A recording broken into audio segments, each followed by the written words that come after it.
Oh, my name is Stephen Vitale. I'm a PhD in mechanical engineering, and I have a master's degree in civil engineering and in mechanical engineering, and about 53 years of LNG distribution and transmission gas industry experience, with a heavy emphasis on LNG.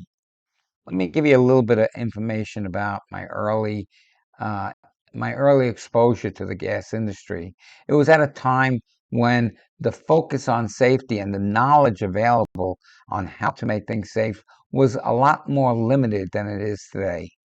My first experience, safety related, has to deal with my second year on the job. My boss and good friend was killed on the job. He was asphyxiated, and I'll explain how. But it was a Sunday job, and he was working near a job that I had in progress. And the job that I had in progress was a pressure test, a hydro test. So I asked him to stop off at my job and just take a look at the gauge and let me know how the hydro test was holding up.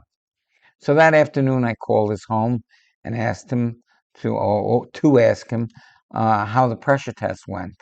And his wife got on the phone and she was frantic. She said, Steve, there's been an explosion in that area where they were working, and I'm concerned because I cannot reach the dispatcher. I'm concerned that my husband, I won't mention his name, might have been involved. I said, don't worry about it.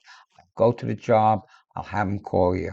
While I was en route to the job, his name was mentioned over the radio that he had passed away due to a gas incident that happened in that particular part of the territory.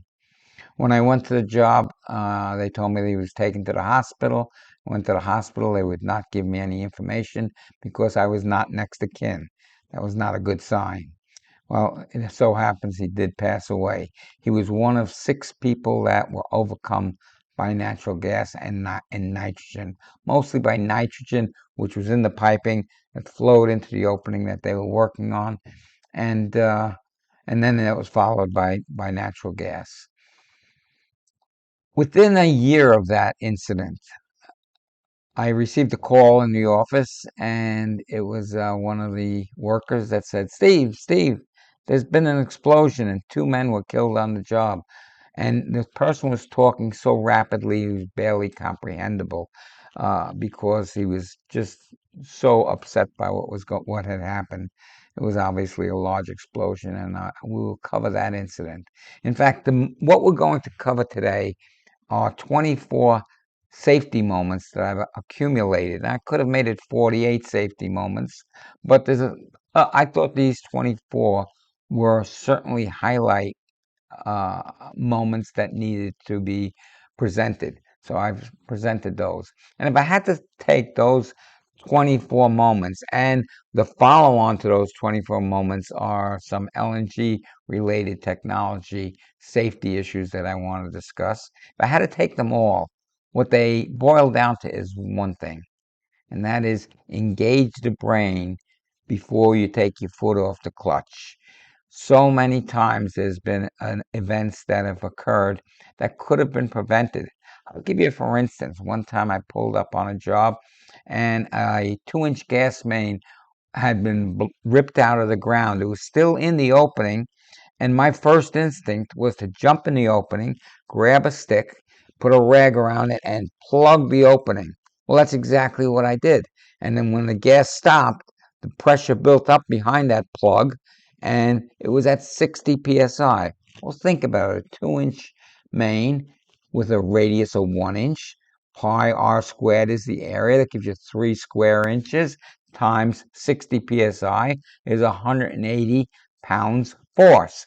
So me pushing that plug in place to stop the gas flow meant that I had to hold back 180 pounds force. As soon as I pushed that in there, it blew the stick, the rag, and myself back. And I realized I could not stop that gas. I climbed out. And what I didn't do was engage the brain. Because was there a hazard? Yes, there's a hazard. There's gas blowing. But was anyone in danger? Not until I got into that opening. Was the company at a high concern for liability? Not until I got into that opening, because it was in the middle of the street, gas blowing. There was no houses or people in danger. Also, the uh, the fact that even if it had ignited, there would have been a fire that could have been eventually put out by shutting down the flow of gas. So what I did was I reacted before thinking. And if there's any focus that you'll get in this course, it's to think before you act. And also to plan every job properly, plan contingencies, plan backup plans, emergency responses to what could have happened. For my first safety moment, we're going to talk about why vessels and pipes rupture versus leaking. A rupture is a catastrophic failure. As shown here on the left, you can see this is a catastrophic failure. This pipe ripped up and blew out of the ground. This was in San Bruno. And this piping caused a lot of destruction and a number of deaths because it was in an urban area. On the right side, you see another pipe. This blew up and this ruptured. And you can see the mechanism of rupture. It's a ripping of the pipe, the ripping of the containment. And this blew up in a rural area. So there was no deaths or building damage associated with it, but it was another type of rupture.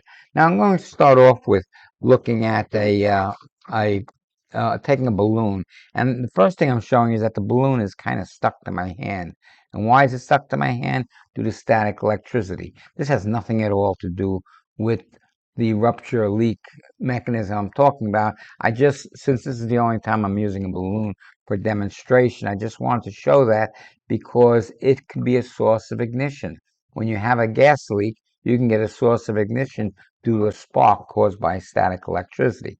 So this is a balloon, and this is a backhoe bucket tooth. And we're going to have the backhoe bucket. It has now punctured a hole. I can feel the air blowing out. It's punctured a hole in this balloon, and the balloon is losing air. It is leaking. And as you can see, it's a relatively non-catastrophic type of failure. The balloon is getting smaller. I'll pick it up in a moment. As it gets smaller and smaller, I'll pick it up in a moment and show you that balloon. But I want to show you that in contrast to a different balloon, which was blown up to a higher pressure. And when the backhoe bucket comes to it, it blew up. Why did it blow up?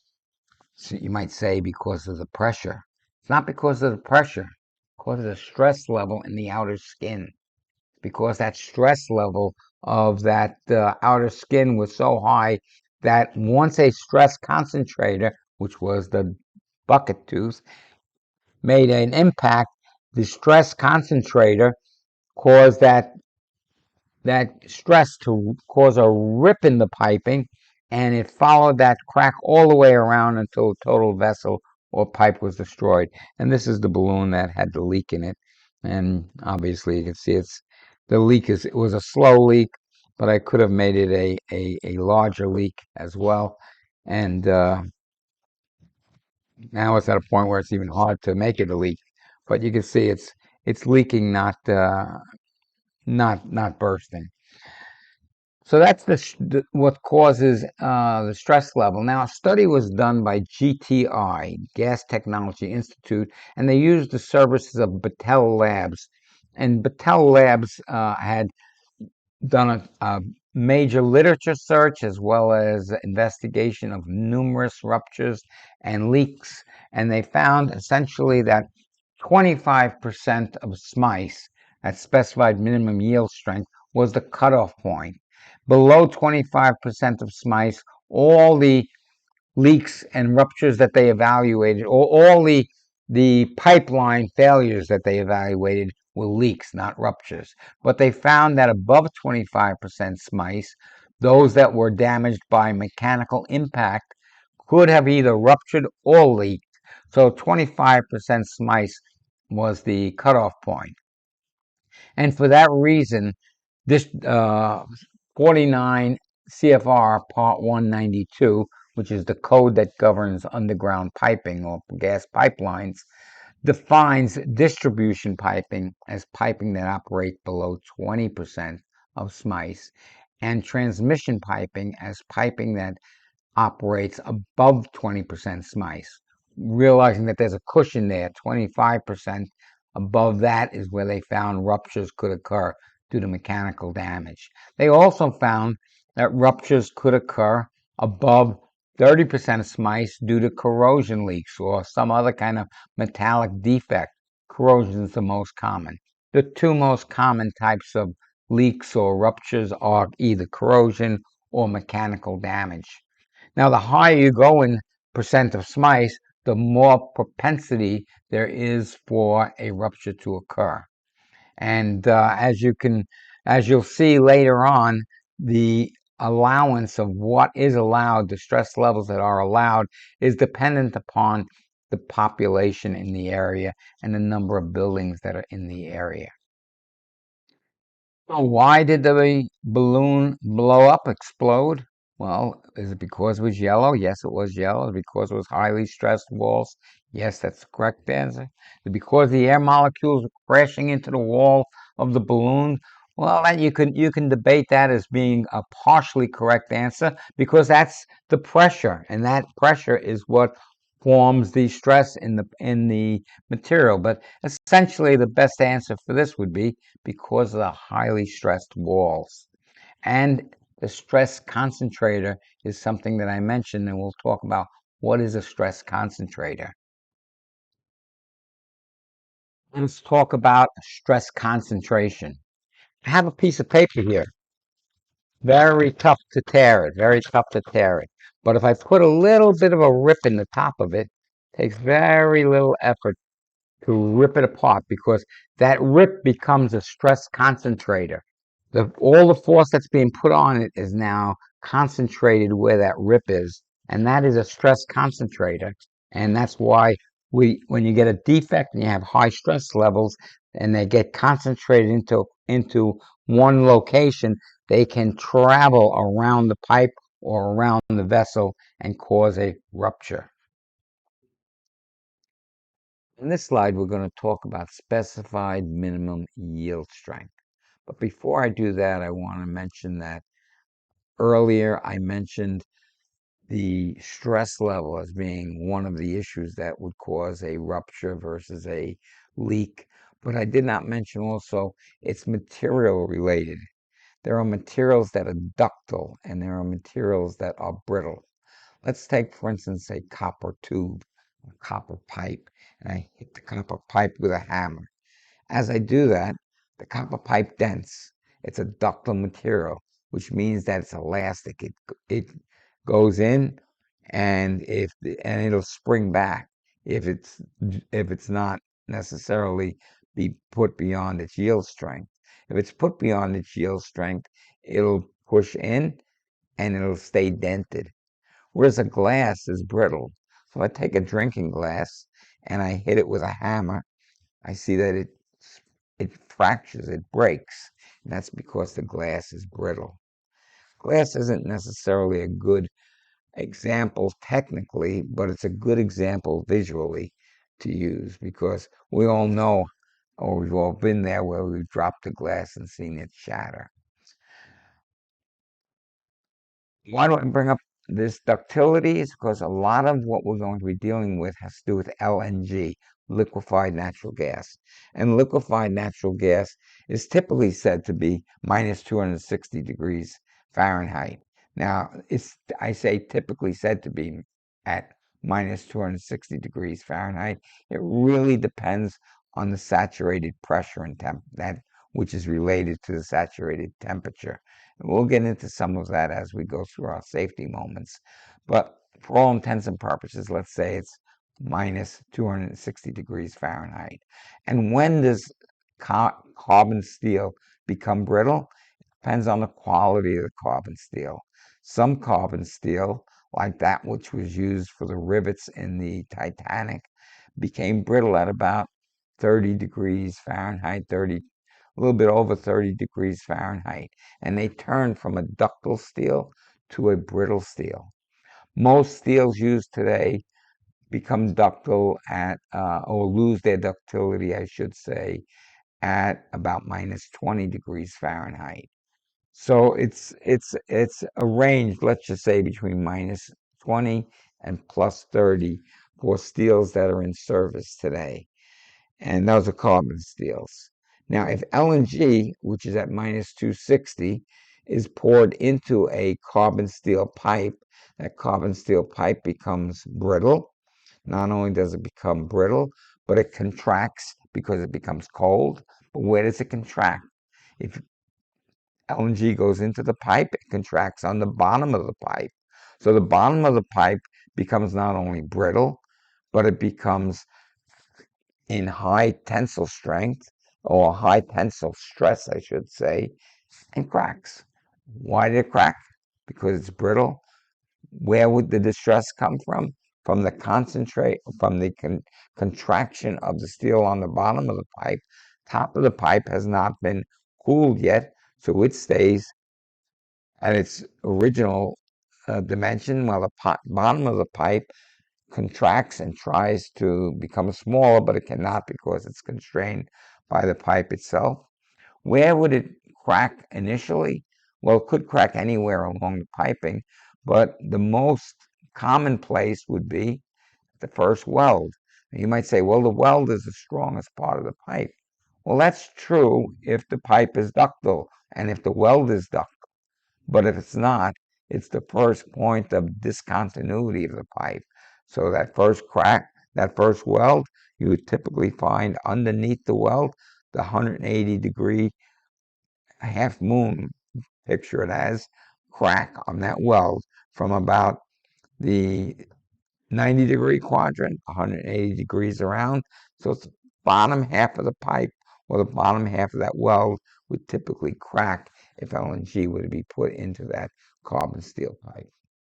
Let's go back to why we're looking at this slide, and it's called a specified minimum yield strength. It's called SMIES in the gas industry. For gas piping, the SMIES is the minimum given stress level a pipe material can withstand without yielding. Excuse me. Yielding means that it permanently deforms. So if I take a piece of pipe and I stretch it and then leave go of it, and it comes back to where it was, that is not beyond yield. If I take a piece of pipe and I stretch it, and then when I leave go, it does not come back to where it was originally, that means it's gone beyond yield. And when pipe manufacturers make a pipe, they make the material with a specified minimum yield strength. So let's say I take a piece of X60 piping, and that has a minimum yield strength of 60,000 pounds per square inch, which means I could take a 1 inch by 1 inch square rod and put 60,000 pounds on it of tensile strength. And when I leave go of it, it comes back to the same length. Now, if I take an actual pipe sample of X60, I might find 62,000 pounds per square inch is the yield strength. 65, might find 68, might even find a place where it's 70, but it's specified to have a minimum of 60. Might find a piece that has 60,500 psi yield strength, but I won't find a piece that has 59, 58, 55,000 pounds of yield strength because it's been specified by the manufacturer to have 60,000 psi yield strength. Yield is the permanent deformation of the material that stretches the material outside its elastic range. Elastic range means that if I stretch it and leave go, it comes back to where it was. Plastic range means that if I stretch it, it goes beyond yield, and then when I let the pressure off, it comes back, but not fully. So I've now did some plastic deformation. For gas piping, at the present detail of this study, no incidents have occurred for pipelines that are operating below 25% of SMIES, and that's by a literature search. Now, is it possible that one did rupture at 24 and 23. We don't, a literature search does not cover every accident that ever happened, but the research that has been done by Battelle Labs and by the Gas Research Institute have found that no ruptures have occurred when pipelines are operated below 25% SMICE. And that is why the code 49 CFR Part 192 has referenced distribution piping as piping that operates below 20% SMICE and transmission piping as piping that operates above 20% SMICE. So above 25% SMICE, it has been found that some cases of pipeline ruptures have occurred, typically by an impact by a backhoe or some other excavating or drilling type of mechanical impact. Above 30% SMICE, it also can occur that you have a rupture occur that is due to a corrosion defect or some other defect in that piping. It's typically corrosion. The two most common causes of a rupture are either a mechanical impact or a corrosion defect. And that holds true for piping. I'm typically talking about transmission piping, but the same concept holds true for vessels in a LNG plant. Now, the study was done that I'm talking about, the studies that I'm talking about were done for piping, but the same mechanical or the same type of phenomena occur on vessels as well. With this information in hand, the Department of Transportation Federal Law Code 49 CFR Part 192 has allowed different classifications or has designated different classifications for piping. The classification is actually for the area, but it's different classification that allows safety factors for piping in a classified area. And a class area is designated by the risk that it would impose on people and structures. So if you have a place where you're going through the middle of a forest with a pipeline, there's very limited amount of potential for risk to property or to people. So it's allowable to operate at a higher stress level. And for areas that go through, let's say, Midtown Manhattan, well, that's a much higher risk to people and property. So the allowable stress levels are different. Now, keep in mind, a class location is for the location, but the design factor or the allowable stress level is for that particular, what's allowed in that particular class location. So let's take a place where there are very few people, like in underground crossing, underwater crossing, I should say, and that would be a class 1 location, or through a forest, that would be a class 1 location. And you're allowed to operate that pipeline at 72% of SMICE. Remember, SMICE is the specified minimum yield strength of the piping. So if you had an X60 pipe, you'd allow your pipeline to operate at up to 72% times 60,000 psi on the stress level for that pipe. If you have some population in the area, but a small amount of population, you're allowed to operate up to 60% of SMICE. If you have, let's say, places of public assembly nearby or a higher population, then you're allowed to operate at up to 50% SMICE. If you have a predominance of 4-story or higher buildings, like Midtown Manhattan, you're allowed to operate up to 40% SMICE. Does that mean that a rupture will not occur at 40% SMICE? No, it does not mean that at all. it means that you're allowed to operate at up to 40% SMICE. Many operators, like those that have high populated area, where they do not have total confidence in their piping, will operate at less than 25% SMICE intentionally, even though they're allowed to operate at higher percent SMICE. But they'll operate at less than 25 because if they do have a problem, they do not want to risk having that problem occur in a populated area in the form of a rupture. They'd rather have a leak than a rupture. And this is the code definition of how the classifications are made. And you take an area of, it's a running mile. So if you take a window over your pipeline and it's 220 yards in each direction, that's 660 feet from the center of the pipeline and a mile long, and you run that piece of, let's say it's a piece of glass over your map, and you're running that piece of glass over your map, if the occupancy within that area of 1 mile and 220 yards in each direction from the center of the piping, if it ends up with a occupancy of 10 or more buildings, well, then you have actually 10 or fewer buildings, then you're allowed to operate as a class 1. That area is classified as a zone class 1, which means that you can operate up to 72% SMICE. If you have 11 to 45 buildings intended for human occupancy and within that mile-long stretch of piping, that's a class 2 area. Class 3 area is 46%,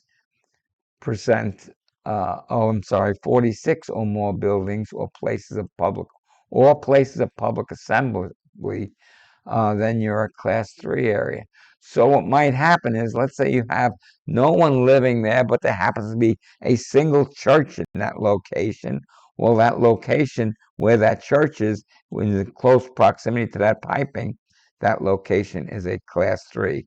So you might have class 1 piping going for a long stretch, then a class, that church is there, you have a class 3 area. So that has to be a different wall thickness of piping to bring the stress level down. Then you go back to a class 1 section or class 1 zone where the piping can operate at the highest stress level. Again, I'm referring to 49 CFR Part 192. DOT has classified gas piping operating below 20% SMICE as distribution piping. With the data analyzed to date, it is concluded that distribution piping will always leak and not be subject to a rupture. Now, it doesn't mean that a piece of distribution piping cannot be ripped out of the ground by a backhoe, but it means that if it has an impact, let's say due to a drilling machine or due to a backhoe, it will not rupture, it will leak. However, such pipes may sustain such a serious damage that part of the pipe can be pulled out of the ground. As I said, backhoe can pull a piece of pipe right out of the ground. Picture a leak being like a balloon, and we already did that experiment. And we had one balloon that weeped out, and that was operating at a low stress level, and another balloon that ruptured. They used some EPA software to depict how much gas is released from a rupture. And I happened to pick a specific job that I had worked on. And the data that came out of this was for that particular pipe at that particular pressure. The initial rate was 4 times greater than the steady state rate. So in other words, when the rupture occurs, you get a tremendous amount of gas release. And then as the friction in the pipe, as the gas flows through the piping to the outlet of where that rupture occurs, the amount of gas is reduced due to the fact that now you had that initial release. And so when I'm talking about a rupture occurring, the initial release becomes a blast, and then what follows is a lot of gas that is flowing into that area where the pipe had ruptured. Eventually, the pipe would result in what's called funnel line flow, and that's a a flow that is a sonic velocity at the pipe outlet, and it's being fed by an infinite source. That's funnel line flow. Now, if you're not fed by an infinite source, eventually the piping would run out of gas. But if you're connected to a pipeline that's thousands of miles long, before they get to the point where they shut valves down and close valves down, you have that funnel line flow taking place. Initial rupture with a high release of gas, and then funnel line flow taking place after that. When a rupture occurs, there is a blast that occurs that blows earth out of the ground around the blast. Now, let's think about the Edison, New Jersey rupture that occurred somewhere in the 1990s. I forget the exact year. And I was in the control room watching the pressures drop as that that rupture had occurred, after that rupture had occurred. The crater alone was 140 feet long, 65 feet wide, 14 feet deep. So think of the amount of earth, the tons of earth that were blown out of the ground by that crater, or by that blast, I should say. The hazard mathematical solutions used for assessing risks associated with pipelines that may rupture do not include the initial release of the gas hazard, nor do they account for the debris that are blown out of the ground. They only account for the thermal radiation of a vertical jet of gas coming out of the ground. Now, who says that the jet of gas that comes out of the ground will come out vertical? That's what's taken as the mathematical solution. As you saw from the earlier slide, one of the pipes was pointing horizontal. And as you'll see in a picture that I'll be showing you further in this presentation, the path of gas that flows from a rupture could be horizontal and not take a circular path. But the mathematics that is used the mathematics that are used for calculating the risk associated with a rupture are based on a modeling of a vertical stream of gas going up that has ignited and has thermal radiation associated with it. Does not take into account debris flying out of that initial rupture, or pieces of pipe blowing out of the ground, or pieces of shrapnel being thrown into other piping or other associated vessels. It only identifies the thermal radiation. Injuries uh, any do not take into account the potential for shock waves. Shock waves have overpressurization waves that can kill people without even being hit with a piece of shrapnel. But just the overpressurization can have such an impact on the body that you can damage internal vessels. See the next slide for an example of initial gas release. On this slide, I've shown a EPA software output that shows the release of gas that comes from a rupture. And as you can see, the initial release of gas is much, much higher than the steady state release of gas. Steady state release of gas means you get that funnel line flow that I was talking about earlier. And this was run for a 30-minute run, and you can see for the first minute, you have a significant release of gas, about 4 times what the steady state release of gas is. The Department of Transportation has defined what's called a potential impact radius. That means that is a distance from a rupture, and it's based on the amount of hazard that's associated with being at that distance. Potential impact radius is defined by DOT as being equal to 0.69 times the square root of the pressure times the diameter of the pipe squared. Does this mean that if you're outside the PIR that you are safe from the rupture? No, it does not mean that. The person at the PIR distance is assumed to be fit enough to run 200 feet to a shelter with a total exposure time of 30 seconds to the thermal heat radiation. The heat flux used for that calculation is 5,000 BTUs per hour per foot squared. You can reference GRI report GRI-00/0189 with the following time-dependent exposure results. 5 to 8 seconds, the person would be burned or blistered. In 30 seconds, there'd be 1% mortality, meaning that 1% of those people would also die. A 60-second exposure would bring that up to 50% of the people exposed to that heat flux would die. At 90 seconds of exposure, there'd be 100% mortality with spontaneous combustion of clothing. So the PIR does not mean that if you're at that PIR distance, you are free from injury.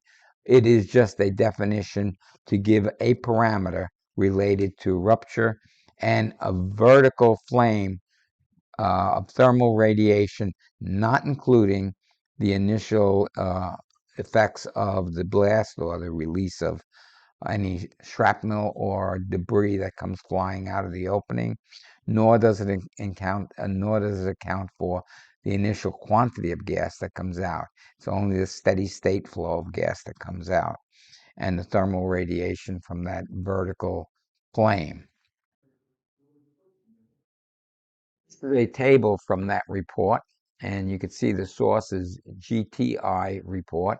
GTI stands for Gas Technology Institute, and it was formed when the GRI, that's Gas Research Institute, merged with the IGT, Institute of Gas Technology, to form what is today known as the Gas Technology Institute. And it shows you in this table different heat fluxes and the time to different events. And we're focusing on 30 seconds.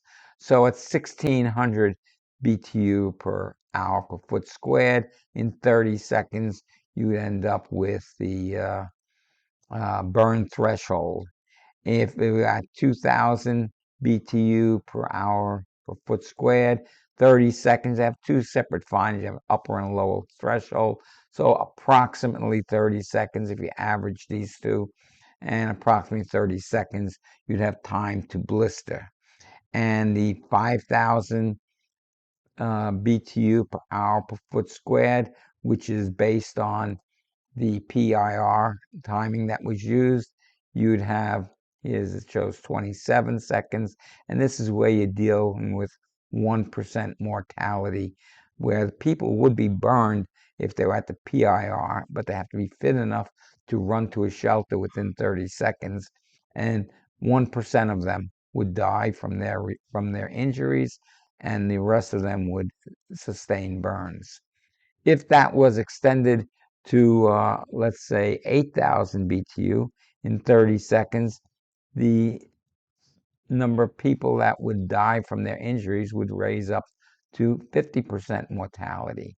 And if you're dealing with 12,000 BTU per hour per foot squared, within 30 seconds, you'd have 100% mortality with spontaneous combustion of clothing, which is shown here as a footnote.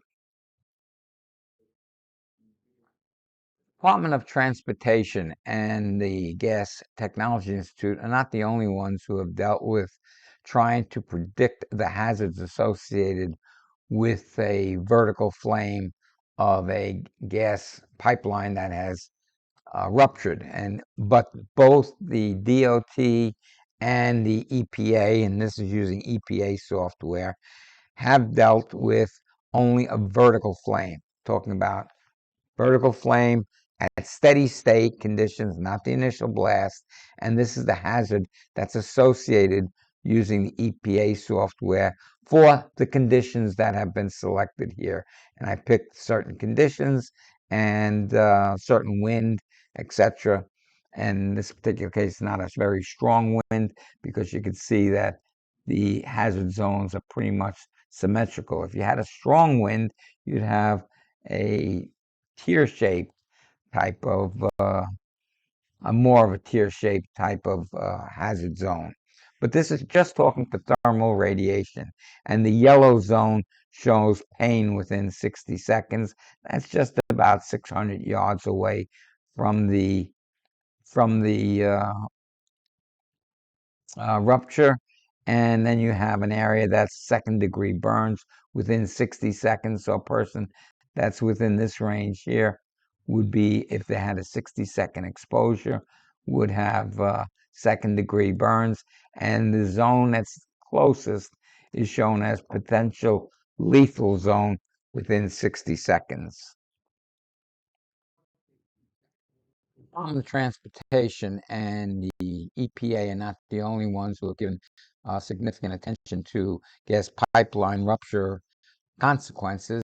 The California State Education Office has relocated at least 5 schools. That was the last time I checked. At least 5 schools that were near pipelines. They've literally shut those schools down and rebuilt new schools to relocate them away from pipelines. And this is just one of the tables that comes from the data from the California State Office.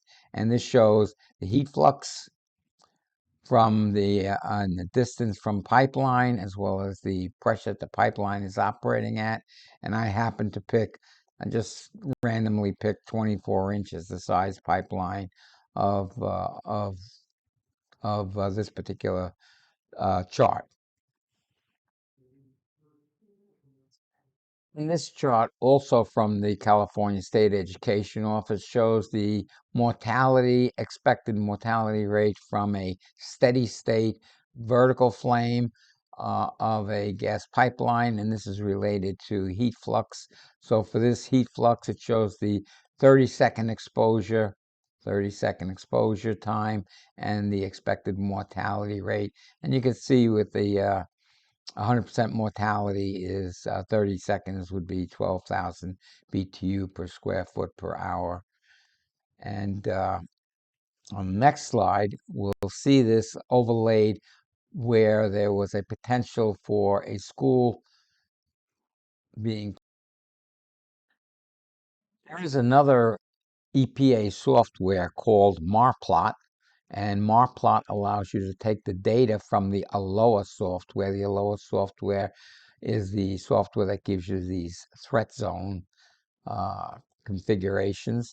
And the MARPLOT allows you to overlay those threat zones onto an existing geography. In this particular case, we had a type 1 or a classification 1 area, because there were very little population. And this class 1 area, there was a proposal to put a school at this location here, and the ball fields would have been here, and the means of egress or exit from the school would have been across the pipeline. And it was decided, after evaluating this data and evaluating the fact that there was also oil storage location within the close proximity to the school, and also other considerations were taken into account. It was decided to not use this property for the school location, even though the school board owned this property.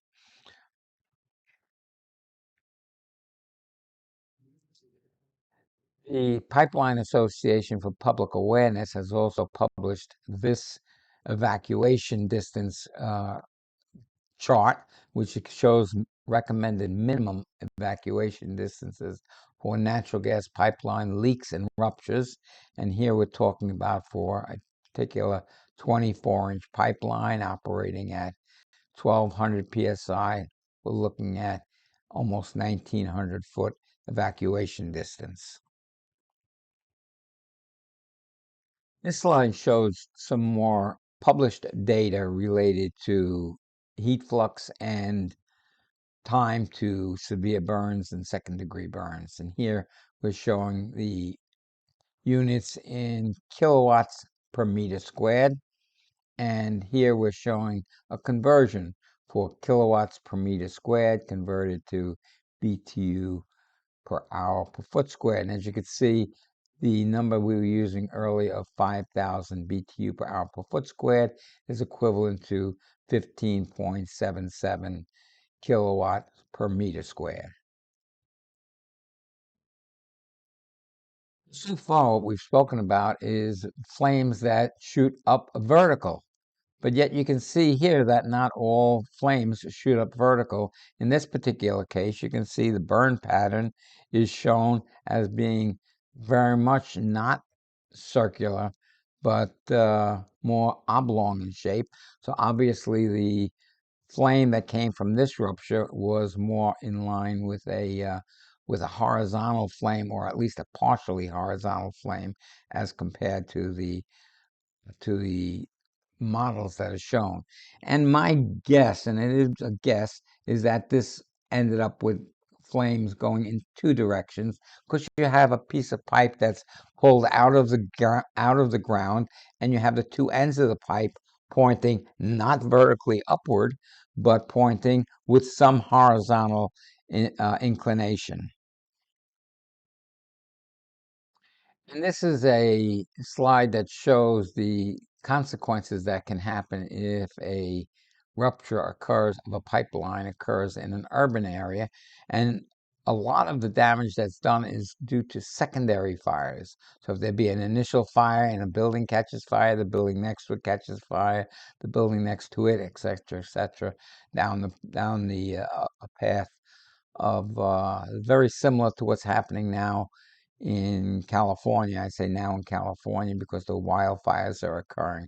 The date of this recording is the 11th of January 2025. And at this point in time, there's a lot of fires that are taking place in California that are wildfires. And a lot of those fires go from building to building to building. And that's part of the consequence that occurs if you have a rupture that occurs in an urban area.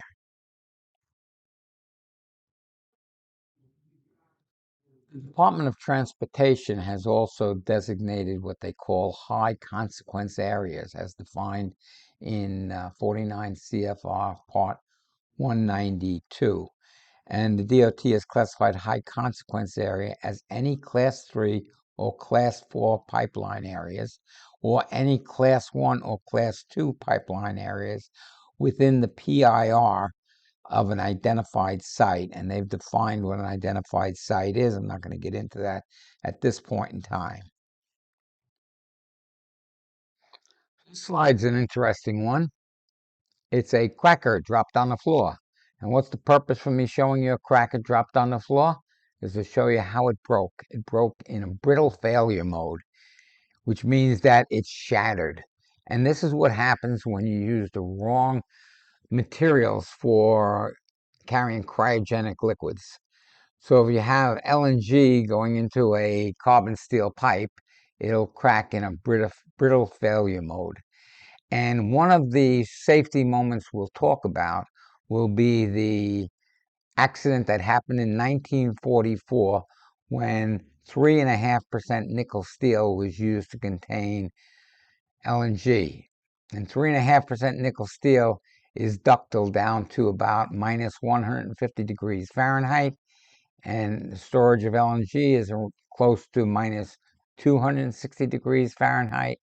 One tank failed and resulted in a second tank failing, and LNG spilling into the streets, down into the sewer lines, hitting water, expanding into vapor going into buildings through the sewer connections, through the toilets, and many buildings were exploded. 130 people died, 600 were left homeless, about 1 square mile of property was destroyed.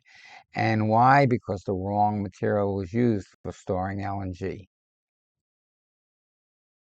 So what are our conclusions after reviewing this? I know really I spoke mostly about transmission gas mains, and I didn't apply it much to LNG tanks, but the same holds true with LNG plant facilities. There's a lot of piping, there's a lot of vessels. In the United States, there's approximately 300,000 miles of transmission pipelines, and those are pipelines that are operating above 20% of SMICE. When planning new construction, the siting engineer needs to consider the proximity of such pipelines to their new construction. And I showed you that with the placement of schools and hospitals and other facilities. You, as the engineer, have to consider that, take that into consideration. What is the probability of having or what is the risk associated with being near a transmission main? The likelihood of having an accident is extremely small, but the consequences could be extremely high depending upon the population within that area. So it's an acceptable risk, but you got to realize that the potential of it happening is very small, but the consequences of happening are very high if it's within a populated zone. You can equate this to something like flying an airplane. There are flights, thousands of tens of thousands of flights taking place every day, and you're not even aware of them because the relative number of flights that will have a collision is relatively small. But the consequence of a collision can be significantly high, with 400 people being on board, plus collateral damage with the people on the ground. Your job in dealing with transmission mains, LNG facility planning, and any other kind of petrochemical plant is to make sure that transmission lines and highly stressed vessels are routinely non-destructively tested and that prudent follow-up action is taken. There was one of the ruptures that took place where they knew that there was a significant corrosion damage on the piping. However, their model did not project that it would rupture between that point when it was discovered until the next 7-year cycle would pass and they would retest that section of main. However, it had a more aggressive corrosion than what was anticipated, and that pipeline ruptured. Special attention needs to be given, but not limited, to pipes and vessels that experience cyclic temperature and moisture changes. That's what happened on that one pipe that I mentioned, that they knew there was a damage, but well, there was a corrosion damage, but their model had projected that it could last another 7 years before being examined again and then being reevaluated. Also downstream of compressors, that's where you have to be concerned because you do get cyclic pressures and cyclic temperatures swings. The Edison explosion that I mentioned in Edison, New Jersey, the one that left 160-foot crater, that explosion was not caused by a direct hit at that time. Many years earlier, maybe 20 years earlier, there was a dent, a damage to that piping. And as the piping experienced pressure swings, that dent work hardened. And as it work hardened, eventually it got brittle, and there went the very rapid rupture of that pipeline. Pipelines that handle corrosive or erosive materials. Now we start talking about erosional velocity. Erosional velocity, you can look into, that's a whole separate topic.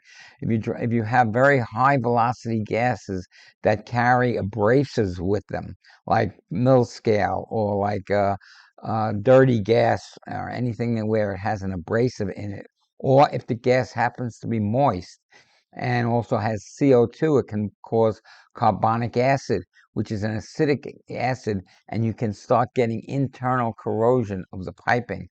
So even though the outside of the piping looks fine, you can have internal corrosion occurring, especially where you have liquids being carried in the gas, and if the gas contains CO2. So your erosional velocity actually is a function of the cleanliness of the gas, and also as a function of the CO2 content of that gas.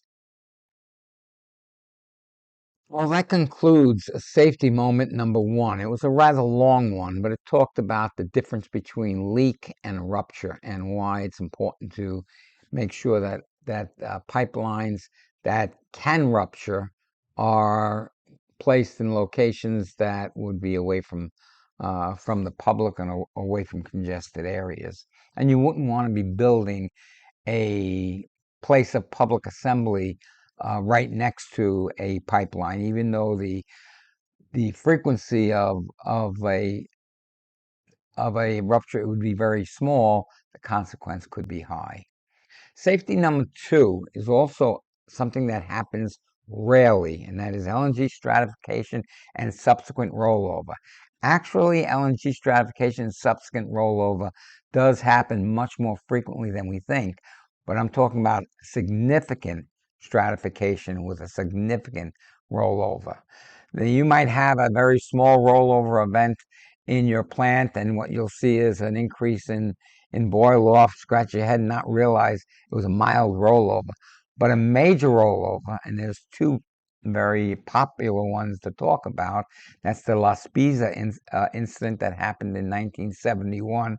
And that was the first time people started or realized that there was such a thing as stratification and rollover in LNG tanks. And basically, what a stratification is when you have two layers of LNG, and they're talking about specifically LNG stratification. You have an upper layer and a bottom layer.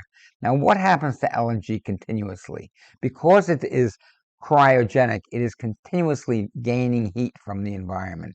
So this heat is being gained from the environment here, all along the bottom and the sides, and all the way up to the top. And the top layer is continuously cooling by evaporation. What's happening to the bottom layer? Well, this bottom layer is gaining heat and it's starting to heat up. Well, what happens when a liquid heats up? It expands and its density becomes lower and lower and lower. And eventually you get to the point where the density on the bottom now is lighter than the density on the top, or maybe equal to that of the density on the top. And the two LNG layers mix. And if they mix rapidly, you're going to get a tremendous amount of boil off. That's shown here with numerical numbers being shown. And here I'm showing a light. Actually, I used pure methane for this example. I'm using a light layer here and a heavy layer here. And over time, this bottom layer gets less dense. This is the density that's shown here. This is in pounds per cubic foot. 26.862, 26.481, 26.306. Hey, look at that. This bottom layer is slightly lighter or less dense than the upper layer. Significant mixing takes place. And although it's called a rollover, no one really knows whether it is a rapid mixing or if it's an actual flipping of the top and bottom layer. And the end result is a boil off rate that is much higher than what the tank was designed for. Tanks, LNG tanks, typical large atmospheric tanks are designed for, in today's code, 0.05% boil off per day. So 0.05% of the capacity of the tank boil off per day.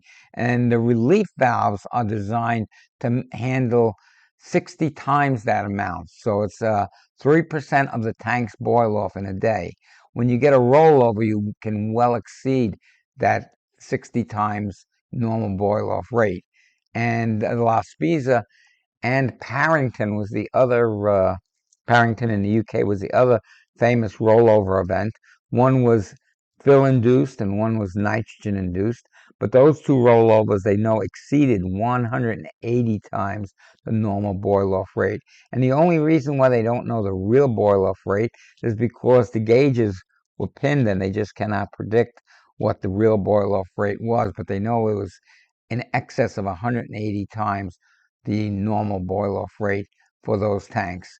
The La Spezia tank may or may not have seen some actual tank damage, depending on which report you read. But there certainly was uncontrollable boil off venting from the relief valves. It went rolled down the side of the tank. Now, why would it roll down the side of the tank? Because LNG vapor, when cold, is heavier than air. Think about this. We always think of, oh, natural gas is lighter than air and will blissfully rise up into the atmosphere and dissipate. Well, that's not true with LNG boil off, because LNG boil off is cold. And until LNG boil off gets to be about minus 150 degrees Fahrenheit, it's heavier than air. At minus 150 degrees Fahrenheit, it's about the same density of air. Warmer than 150 degrees, minus 150 degrees Fahrenheit, it's lighter than air. So on the Lespisa incident, that rollover boiled over boil off rolled over the top of the tank, down the side of the tank, off the property line, and they actually had to evacuate the area around the plant.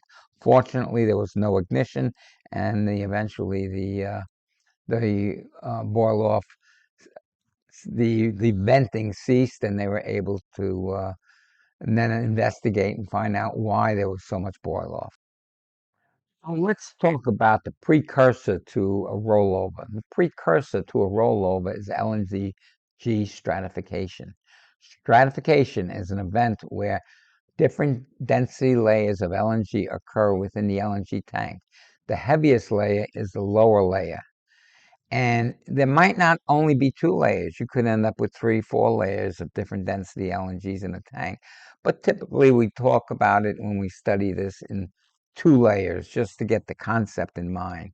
The lower layer warms up and reduces in density as it expands. When the lower layer drops in density, it mixes with the upper layer, resulting in excess and hazardous amounts of boil off.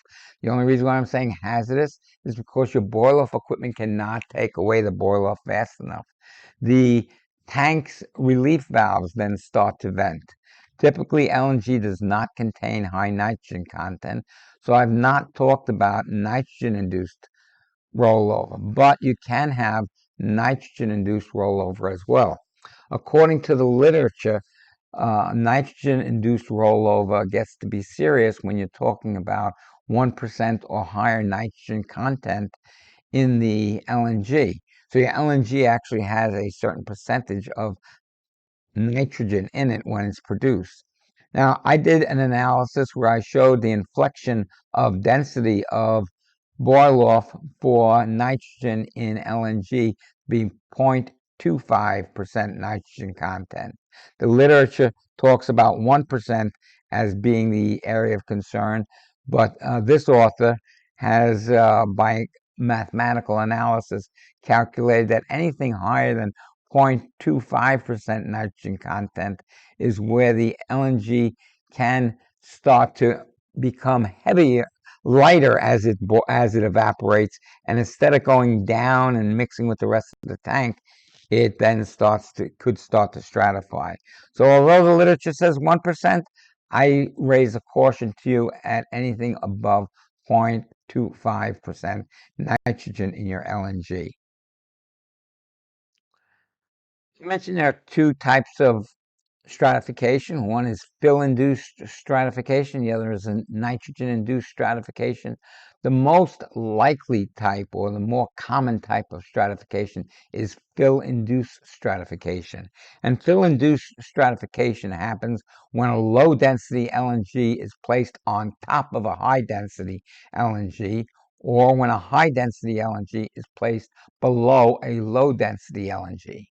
The upper layer stays at a relatively constant density as it remains at the saturated temperature of the top upper layer. As it evaporates and circulates within its own layer, in reality, it becomes slightly more dense because of what's called weathering. We'll talk about weathering at a later part in the presentation. But for all intents and purposes, you can consider the top layer as being a fixed density, and the lower layer gets warmer and warmer. And as it becomes warmer and warmer, that lower layer gets less and less dense, and eventually it becomes less dense or as dense as the top layer, and it starts to mix. And what happens is you get uncontrollable flashing of that warm LNG that's on the bottom of the tank as it comes to the top of the tank and starts to evaporate very rapidly. This is a non-stratified tank. And a question I could ask you, you might think, well, how cold is the LNG at the top of the tank versus at the bottom of the tank? On a normal tank, it's approximately the same temperature. And the reason is that there's continuous circulation that's taking place. The LNG gets warmed very slightly as it comes across the bottom and up the side and comes to the top and gets cooled as it evaporates. Well, that colder LNG is a little bit more dense and it drops down to the bottom of the tank where it then heats up and becomes slightly lighter and then rises to the top of the tank. So normally your tank is circulating like this. So the saturated temperature here is associated with the saturated pressure here. In a normal tank, it's typically between 1 and 2 psi gauge, which would be about 15.7 to 16.7 psi absolute. And there's a temperature associated with that dependent upon the mixture of the LNG. So your typical tank circulates like this. And what happens is this is saturated LNG and this is subcooled LNG. And your pumps require subcooled LNG. And this is ideal to have now a bottom withdrawal or a submerged pump in this because you need subcooled LNG to go into your pumps. Normal tank is your normal tank operation. Here is your stratified tank. What happens is you have two layers. You have a dense, heavy layer on the bottom and a light layer on top. And what happens over time is that bottom layer becomes lighter and lighter, and then eventually you get that mixing that occurs. And that is what produces the very high boil off. Yeah, I'm just showing you a numerical analysis that I used to produce this bottom graphic that's here. And I started off with an upper layer of pure methane, and that stood at a constant density, and a lower layer that was put in at the same temperature as the upper layer, but then eventually warmed up, and you could see that the temperature getting warmer and warmer and warmer. As the pressure stood constant, why did I keep the pressure constant? It's the pressure I'm looking at the head pressure of the interface here between the two layers, and the head pressure consists of the vapor pressure plus the head of liquid that's on top of the LNG. So that's the pressure that I used, but I increased the temperature as time went on, and as I increased the temperature, the density got lower and lower and lower until I got to 26.306, which is here, and that is less dense than the upper layer, and that's when the mixing took place. This is an image and a concept that you will not find in any of the literature because it's my informed opinion. And what is it? My informed opinion is that if I had a lower layer down here, that let's say had a bulk density of 26.5 pounds per cubic foot, and as it rises, it starts to boil because it's seeing less and less head pressure. So as it starts to boil, its bulk density means in a cubic foot you have liquid and you have some vapor. Its bulk density is going to drop and it's going to rise even faster. So this bulk density here is 18 pounds per standard cubic foot, not standard. Should not use the word standard, that refers to a vapor. 18 pounds per cubic foot, and the density here is 12 pounds per cubic foot. The density here might be 6 pounds per cubic foot, and you get this rapid geysering effect. And that is my informed opinion. It's not part of the literature, so I caution you on this being a concept that I envision happening and that I think makes mechanical engineering sense, makes process engineering sense, but it's not experimentally proven in any of the literature. Now we'll talk about nitrogen-induced stratification / rollover. There are two ways nitrogen-induced rollover can occur, and they are as follows. One, you start off with a well-mixed LNG tank, but it has high nitrogen content in the LNG. Now, when I say high nitrogen content, if you're going by the literature, that would typically be 1% or higher. However, my own studies have shown that there is an inflection in the density of the LNG when you get boil off occurring, and you even have as little as 0.25, that's 1/4 of 1% nitrogen in the LNG. But to stick with the literature, let's just use 1% as the number that we're going to be looking at, and saying 1% or higher LNG will auto-stratify. That means that when the evaporation takes place at the top surface of the LNG in the tank, instead of it going down to the bottom of the tank and recirculating, it tends to stay at the top of the tank and circulates within its own layer. That's a stratification. And why does that occur? Because when LNG without nitrogen boils off, it preferentially boils off methane, which is a very light component. It has a molecular weight of 16. When you boil off nitrogen, that's a very heavy component, it has a molecular weight of 28 for nitrogen. So if you're going to lose a 16, you're going to end up with a heavier or more dense LNG, because LNG by itself has a molecular weight, if you average it out, of maybe around 17. So if you lose a 16, it becomes slightly heavier, and it starts going down to the bottom of the tank. It circulates, becomes warmer, goes up to the top of the tank, evaporates again, and continues its evaporation. Now, with nitrogen in the LNG, now remember your average molecular weight of your LNG mixture is around 17. And if now you evaporate a molecule of nitrogen, well, that's a 28, a molecular weight of 28 that's leaving that LNG, and the LNG gets slightly lighter rather than heavier. So now it doesn't really want to go down to the bottom of the tank, and it starts to circulate and form a strata at the top of the tank.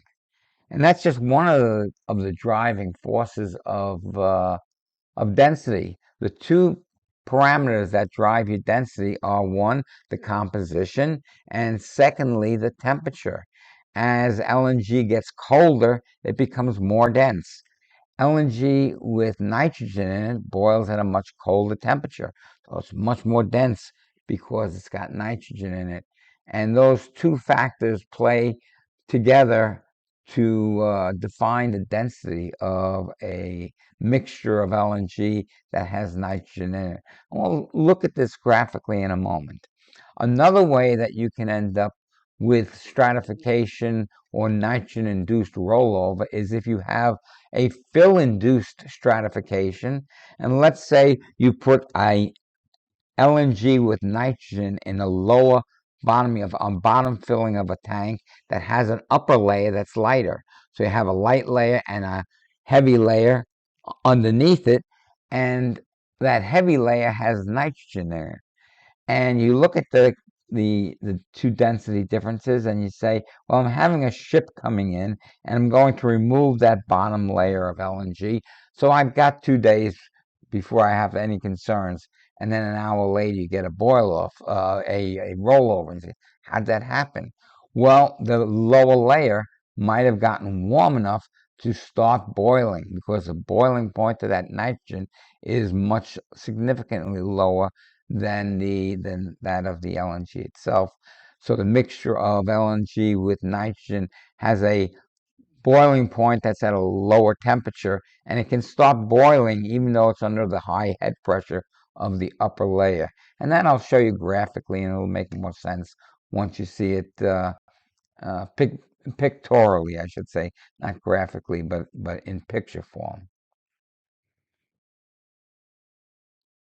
Now, here's some numerical analysis that I did, and I just selected an LNG of composition here being 94% methane, 5% ethane, 1% nitrogen. and I just, for computational purposes, said, okay, it's going to rise up and become 1 degree warmer. So as it gets warmer, what happens? It expands. And when it expands, it becomes lighter. Goes to the top of the surface, and when it hits the surface pressure, it then flash cools. It evaporates. And what preferentially evaporates most? The nitrogen. Why? Because it's got the coldest temperature of saturation temperature. Nitrogen has at atmospheric pressure has a saturation temperature of about minus 320. Methane has a saturation temperature of about minus 258. So you get to the top of the tank and your nitrogen preferentially boils off. Now I have a new composition and a new density. And then finally I have this new density, and that starts to move downward in the tank. But if you look at this density here, it's 27.581, which is actually lighter than the bulk density of the fluid that's in the tank. So instead of going down to the bottom of the tank, like would happen if it was just LNG, what happens is it starts to circulate within itself and loses more nitrogen and loses more nitrogen and loses more nitrogen. And as it does this, it stratifies and you get a stratification layer. So here we're seeing a nitrogen-induced stratification, and we have here a upper layer that has a density of 27.39 and a lower layer that has a density of 27.35. This lower layer has warmed up to the point where it is now lighter than the upper layer, and you get a rollover taking place. And this was a nitrogen-induced rollover. Now, after nitrogen-induced rollover occurs, it's quite common to then have it happen again, because now and again, because now you've went from 1% nitrogen, maybe down to 0.95% nitrogen, still enough to give you a auto stratification, down to 0.9% nitrogen, still enough to give you auto stratification. And this will happen a number of times before you finally get to the point where no more auto stratification occurs because your nitrogen content has been depleted. This shows the other form of rollover that can occur due to having nitrogen in your LNG. In this case, I have a light layer of LNG on top and a dense layer of LNG on the bottom. And let's say I had a ship coming in this afternoon, and I know I'm going to unload this tank, so I say, okay, I'm fine. I'm going to unload the LNG off the bottom layer, and I'll get rid of the stratified layer. The only way you get rid of stratification in a tank is one of two ways. You have a rollover, which is what you don't want, or you remove the bottom layer of LNG and put it on the top, and it mixes with the light LNG. Another way you can remove that bottom layer is put it into another tank. But if you put it into another tank, it had better be by itself, which you never have an empty tank. So you have to now put it as a top fill. If it's a dense LNG, you want to make it a top fill so that it goes over a lighter LNG and thereby mixes. But in this case, I have a light LNG and underneath it a dense LNG. And in looking at it, the densities are so vastly different that I say, okay, I can wait. I don't have to get rid of this bottom layer just yet. I have a ship coming in at 1 o'clock this afternoon, so there's no real problem. I'll get rid of that layer, and then all of a sudden you get a rollover. What happened? Well, this bottom layer reached its boiling point. And once you start getting bubbles inside the LNG, you now have a bulk density drop that you notice I went from a density of 27.613 here to a density of 18 pounds per cubic foot to a density of 12 pounds per cubic foot. And this is a rollover that's caused by the bottom layer boiling off. I'll give you two examples where I have firsthand knowledge of stratification that took place. There was stratification in an LNG tank. The plant operations manager ordered that the lower layer be transferred to the bottom of a different tank to eliminate the stratification.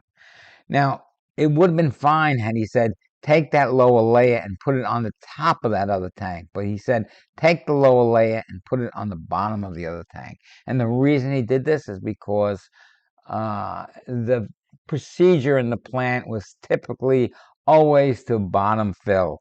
Bottom fill produces somewhat less spike and boil off, so it's a common practice to always bottom fill when it's appropriate. This particular time it was not appropriate because all that he did by taking that bottom layer out of one tank and putting into another tank is transfer stratification from tank 1 to tank 2. Shortly after they transferred the LNG from tank 1 to tank 2 had a rollover. The relief valves blew, the pressure rose up, the other tanks tried to absorb as much of the boil off as they could, but the relief valve lifted, and when looking at it after the fact, it was really easy. Just look at the temperature and density profiles and say, well, of course, you took a stratified layer from tank 1, put it into tank 2, made another stratified layer in tank 2, and you ended up with a boil off. In another case, there was a barge that was loading LNG into a tank that only had a bottom fill penetration. So the only way you could fill that tank was through the bottom. Shortly after the loading occurred, the boil off dropped sharply, and that's a clear indicator of stratification. If the boil off drops quickly and stays level, unless barometer is the reasoning for it, but if the boil off drops down after a loading of a tank, you pretty much can be sure that you've stratified that tank. And that's because all the heat that's going into the tank from that low to the lower layer, all the heat from the side, all the heat from the bottom, and a lot of heat is coming in from the bottom. All that heat is not ending up in evaporated LNG. It's ending up making the bottom layer get hotter, and as that bottom layer gets hotter, it gets less dense, it grows in size, becomes less dense, and eventually you get a rollover. Now, in this case, fortunately, the operators were smart enough to realize, gee, we just stratified that tank, but they had no top fill to withdraw that liquid and put it on the top of the tank. So how'd they get rid of the stratification?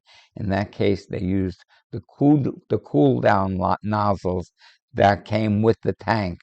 When you first commission a tank, you have to cool it down slowly. So you take LNG, you pump it into the top of the tank, and it goes through spray nozzles because you don't want the LNG to come down and hit the steel bluntly. So you want to spray it in so they actually cool the tank down really slowly. So what they did in this case to get rid of that stratification was to pump the liquid from the bottom stratified layer into the spray nozzles and then spray that LNG into the top until that bottom layer was removed. And then the boil off resumed to normal boil off rates. Our job as engineers and operators of plants is to ensure that stratification does not occur. Safety moment number 3. Can LNG tanks or pipes blevy? Most people think of a blevy as a tank engulfed in a fire, but blevies can happen in other ways.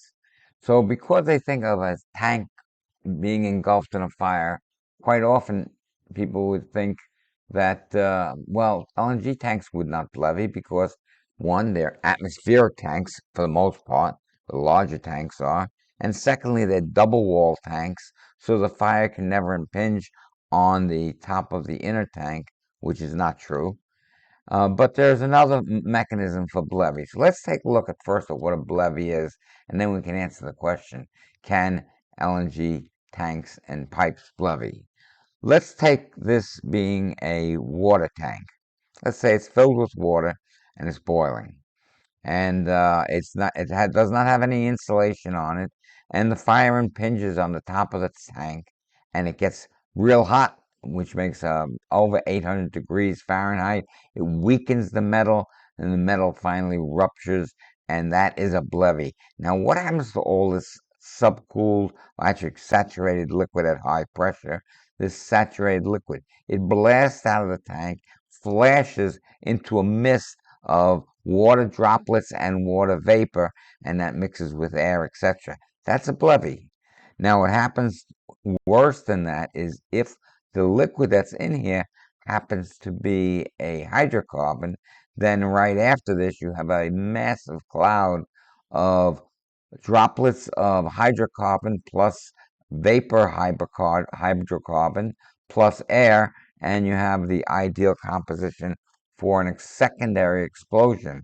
And quite often, you'll have a blevy that involves a hydrocarbon showing a big fireball directly after the blevy occurs, and that's because you have this big, massive explosive cloud, and you have a source of ignition. Well, what else can levy? Let's say I have no fire conditions, but I have a liquid that boils below atmospheric temperature. Well, then the heat from the environment is going continuously into that liquid. And this happens to be LNG in a with a closed valve, and someone closed the valve to the relief valve. Now this is temperature. This is typically a TESV, which would be a thermal expansion safety valve, which is not supposed to be isolated from this pipe at any time that there's LNG in here. But let's say this is closed. Well, as the heat continues to go in here, the liquid gets hotter and hotter and hotter, and as it gets hotter, the pressure increases. It can reach its critical temperature and critical pressure where there's no difference in density between the liquid and the vapor, and then it really starts to shoot up in pressure, and eventually this pipe can rupture, and the LNG that's in here will also flash into vapor and flash into droplets of liquid as well as vapor, and you also get the mixing with air, and you have a blevy condition as well. Let's talk about that double tank or the double wall tank. Let's go back to this scenario. So let's say it's a tanker truck filled with LNG and it's a double wall tank. Well, you can have a situation where that outer wall gets compromised. For instance, let's say you have a collision and the outer wall gets ripped open and you do have a fire that impinges on the inner tank. Well, you can have this type of a blevy on that type of a LNG tank. Also, in other countries, and not in the U.S. that I know of, but in other countries, many of the LNG tanks are covered with a foam type insulation on the outside. And if you have a vehicle accident, that foam insulation can get ripped off and a blevy can occur because of fire impingement. So, yes, a blevy can occur on an LNG tank or LNG pipe. And in this case, no fire is needed for that to occur. Well, in my enthusiasm to go over the first slide, I actually did much of the second slide, so let me just read this to you. A blevy occurs when a pressurized tank containing a boiling liquid rupture. The word blevy stands for boiling liquid, expanding vapor explosion. Boiling liquid is one of the key things. Expanding vapor explosion can happen to a water tank if it's caught in a fire, let's say a steam engine, and just keep firing it. You have the relief valves gagged. Well, if that's the case, you're going to end up with a blevy. But if it happens to be a propane tank or some other hydrocarbon tank, you get a blevy followed by a secondary explosion, which is very significant fireball as well as a shock wave associated with it. A vessel exposed to a fire with the fire impinging on the vessel. The top of the vessel overheats, weakens before rupturing at the top of the vessel, where flame impingement weakens the material. A vessel or pipe that is isolated from its overpressure protection device. A vessel filled with boiling water can levy. A vessel that contains a flammable liquid can levy, followed by an even more destruction secondary explosion. This is a picture of a reboiler, which is a device used to add heat to a vessel that's part of a distillation tower. But this one happened to be isolated from its relief valve, and being isolated from its relief valve, it still had propane in it. And when it ruptured, you could see that the shell opened up totally, and the heat exchanger is shown here. This was inside the shell, and this is really just a picture of looking at what the shell looked like after it blew apart. And not only did it blow apart, but it did significant other damage to the plant. The characteristics of a Blevy are: one, you get a rapid pressure release. The release of pressure is almost instantaneous, generating a shock wave that can cause widespread damage.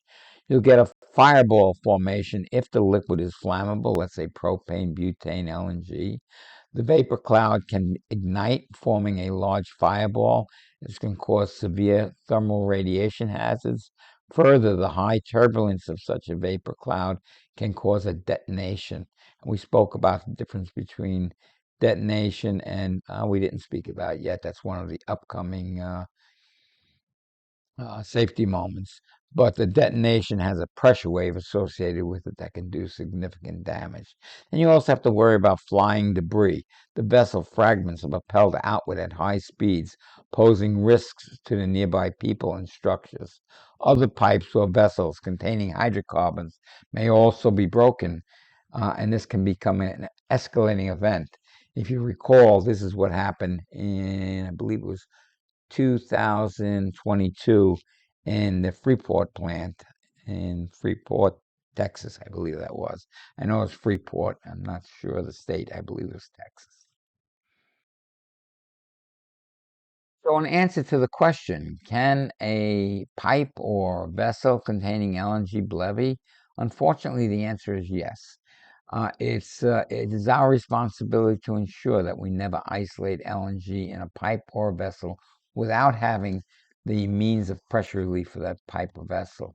For pictures of the results of levy, see safety moment number 4, which will be coming up actually, we just did that earlier where we showed you that heat exchange that blew open. That was a reboiler that blew apart. Safety moment number 4, we're going to speak about one of the most important concerns for a plant or LNG facility or any petrochemical plant, actually any company that deals with hazardous fluids or hazardous materials, and that is a culture of safety. When the Chemical Safety Board investigated the infamous Texas City refinery accident, I give you a website here. It's a 55-minute video. It is well worth seeing. In the video, Professor Trevor Kellix stated, if you think safety is expensive, try an accident. Accidents cost a lot of money, not only in damage to the plant and claims for injuries, but also in the loss of the company's reputation. If you are a provider of gas services and you have accidents on a regular basis, your reputation as an energy provider will be damaged significantly, and it could be damaged significantly to the point where you have federal or local authorities taking away your license to operate. The lack of a safety culture is typically chronic. On October 19, 2016, a reboiler exploded in Baton Rouge, Louisiana. The accident investigation report concluded that process safety management program deficiencies at the Williams Giesener facility during the 12 years leading to the incident allowed a type of heat exchanger called a reboiler to be unprotected from overpressure, ultimately rupturing, causing the explosion. The CSB investigation revealed a poor process safety culture at the Williams-Gissmer facility, resulting in several process safety management program weaknesses. These included deficiencies in implementing management of change, pre-startup safety reviews, and process safety hazard analysis programs and procedural programs casual to the incident. It was the first time I'm mentioning management of change, but I've seen and know of many accidents that occur due to a lack of management of change. What's change? Well, let's say you have a plant that's designed a certain way, and you have something that needs to be changed in the plant. The mechanics go and change it. And they don't realize that what they're doing is changing something that needs to have to go through a process that reviews that from an engineering perspective. If that's not done, a layer of protection is lost. And this management of change is typically a cause of an accident. Quite often, you'll find an accident occurs, and when you review what happened, you find that something was changed from the initial procedure, which ended up resulting in a in an accident. Sometimes the accident is minor, and sometimes, unfortunately, it's very catastrophic. And you'll see some of those catastrophic accidents as we go through these safety moments. Continuing on our discussions of the safety culture typically being a chronic condition, failure to appropriately manage or effectively review two significant changes that introduced new hazards involving the reboiler that ruptured. One was the installation of a block valve that could isolate the reboiler from its protective pressure relief device, and two, the administrative controls Williams relied on to control the position, open or close of these block valves. Failure to effectively complete a key hazard analysis recommendation intended to protect the ruptured reboiler. Failure to perform a hazard analysis and develop a procedure for operating activities conducted on the day of the incident that could have addressed the overpressure protection. This is a picture, or these are two pictures of the reboiler after the explosion. On this one here, you can see the shell. This one on the left, you can see the shell of the reboiler blown apart. Here's the reboiler itself. Here's a different view of the reboiler. And here you can see the shell that was just ripped wide open. And as you can see, it was a catastrophic type of explosion. Safety culture is a priority, and in safety culture, you'll hear quite often a number of different acronyms. Here are just a few. PSA, Process Safety Analysis. Whenever you're going to build a plant or design a plant, any kind of a process analysis, any kind of a process plant, you need to do a PSA, Process Safety Analysis. It looks at the entire plant, identifies where the hazards are and what has to be addressed to make it a safe plant. Quite often, you look at plants that have been designed earlier to make sure that you learn from others how they have made their plants safe, so that you can at least follow suit in the majority of the safety steps that are taken. Then you have a layer of protection analysis. Think of it like laying down slices of Swiss cheese. You lay down a slice of Swiss cheese, there's a hole.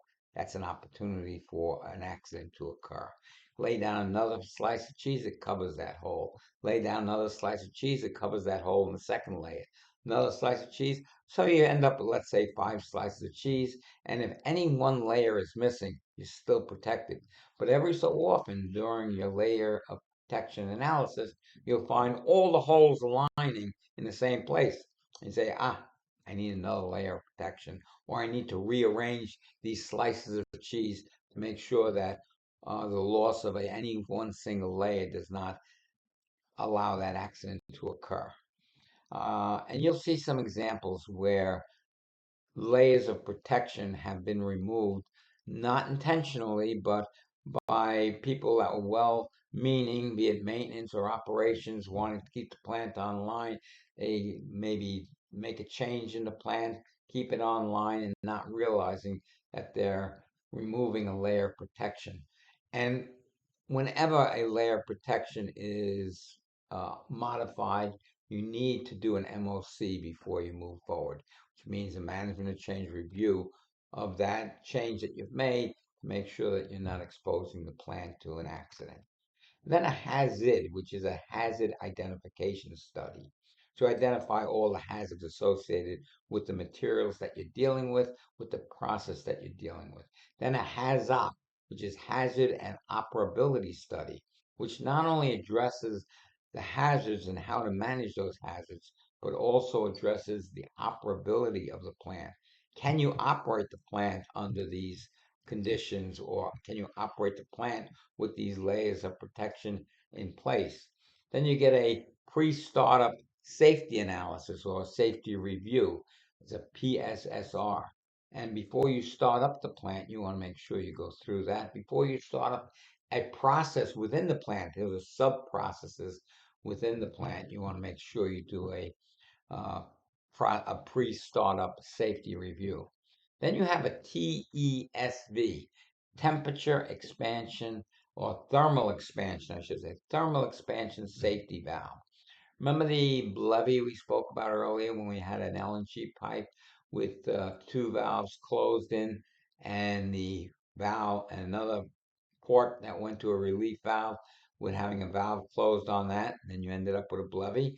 Well, that type of a pipe would have to have a thermal expansion safety valve on it. That's a TESV, and that would be to make sure that thermal expansion does not cause the pipe to overpressure and rupture. And MOC we spoke about, and for me, it's one of the more important processes because it's one of the easiest to neglect. And the reason why is because it's as the plant is now operating and running and something gets changed, you need to have a management of change review occur. And the key thing in all of this is training, training, training. The personnel have to learn that they can shut down a plant by pressing a button, but they cannot rebuild a plant because they wanted to keep it online and the plant exploded. So training, training, training is the key to making sure that you have a culture of safety being highest priority in the plant.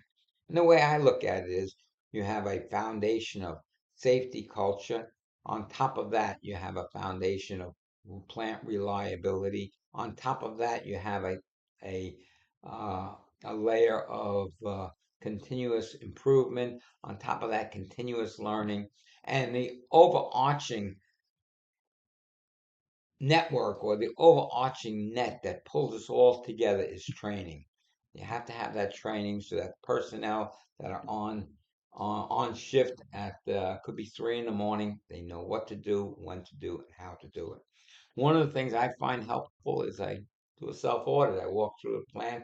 I'll see a fire watch as a person with a fire extinguisher while someone's welding.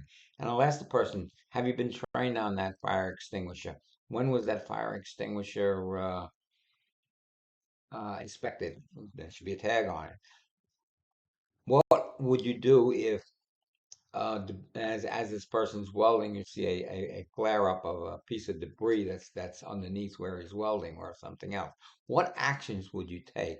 So constantly, don't hesitate to ask personnel what their actions would be if such and such were to happen. What would you do if there was a gas alarm you heard go off now? How would you, as a safety watch, react to that? And the person had better have the correct answers, and if not, more training is required. This is an example of an audit of a plant. And when this audit was done, the person doing the audit went through the plant and identified a number of deficiencies, a number of things that were good. But when I went up to the top of the tank, I went to the level gauges on the tank, and those are called NRAFs. Now, NRAFs are really a manufacturer's name, but everyone in the industry calls them NRAFs. and it's like Allen keys. They're not Allen keys; they're hex keys or hex key sockets. But they're not really named Allen wrenches by generic name. That's just a manufacturer. So the NRAPs were out of service, and here's how an NRAP gets out of service. Here's how these NRAPs got out of service. The maintenance person went to do maintenance on the NRAPs, closed the valves on the NRAPs, and then proceeded to do his maintenance. Well, it's not the way you do maintenance on an NRAP. The first thing you do is you reel up the NRAP. Let's talk first about what an NRAP is. It's a wire that goes down. It's a ribbon actually that goes down to a float. The float floats on top of the LNG, and the ribbon goes to a spool, and the spool displacement of the spool tells you the level of the LNG. And there are 3 NRAFs, and the person closed the valve before bringing the ball up. And what happened is he cut the tapes in the process of doing that. So he ends up cranking the valves closed, damages the tapes, cuts the tape, and ends up now we have 3 NREFs out of service, and we have to get them put back into service. What bothered me more was when I went down and spoke to the operations. I said, how long have they been out of service for? And I won't say the amount of time, but it was an extended period of time. Then I said, well, how do you measure the level in your tank? How do you not overflow your tank? Oh, that's easy. We just watch the pressure on the bottom of the tank. I said, okay, that will work. Not as accurate as I'd like to. I said, do you take into account the density of the LNG? No, we don't. Isn't density always the same? I said, no, density changes with composition of your LNG. And that density can make a significant difference in the pressure at the bottom of a head of LNG. And the fact that the operator was unaware of that and that they were just using a fixed density was a concern. So there's a lack of training there. So as a backup measure, they did use this temperature, not temperature, this density and pressure at the bottom of the tank. Do you take into account barometer? Well, no. Do you take into account the temperature of the LNG? Well, no. Well, all of those things dictate the density of the LNG, the temperature as well as the composition, and that's going to be the pressure is going to be affected, will affect the temperature, and the pressure is affected by barometer, and so forth and so on. So the other thing that was of concern was there were 3 pumps that were in the ground, and those 3 pumps had heaters around them, but the heaters were malfunctioning. So the liquid within the pumps was LNG, and the ground around the pumps froze, which causes the pumps to raise up and heave up out of the ground. Now, the pumps by themselves heaving up out of the ground is a concern, but was even more of a concern where the pumps were connected to the piping that comes out of the bottom of the tank. And the piping that comes out of the bottom of the tank was shifted because of the pumps being heaved out of the ground. Again, it was concerning to me as an auditor, but it became a lack of safety culture or understanding, lack of training. So it becomes just something that they did not consider. And once I filed my report, of course, they made the necessary changes. But that's an area where it's very important to go through a safety training to understand the philosophy of what can happen within a plant, what can happen if your NRAPs are out of service, why density is important, why heaving or preventing heaving is important, especially with the connection to the bottom of the tank. And the reason why I emphasize connection to the bottom of the tank is that a connection to the bottom of the tank, this is the bottom withdrawal, there is no valve that is between the bottom of the tank and the first valve is already outside the tank. So there's nothing to protect you from the point where the pipe connects to the bottom of the tank. If it moves and springs a leak there, you have no way to protect that unless you have an internal tank valves. And most tanks that were built prior to 2000 do not have internal tank valves. I say 2000, maybe 1990, in that time frame. Most of the tanks in the United States that were built in the 60s and 70s. Some in the 80s, but most of them were built in the 60s and 70s. And those typically, unless they've been opened since that time, which very few have, they do not have internal tank valves. So it's very important to make sure that the piping connection to the bottom of that tank is not stressed, that is as per design. Audits should also include questioning operations and maintenance personnel. How do you test that hard-to-reach gas detector that's up there?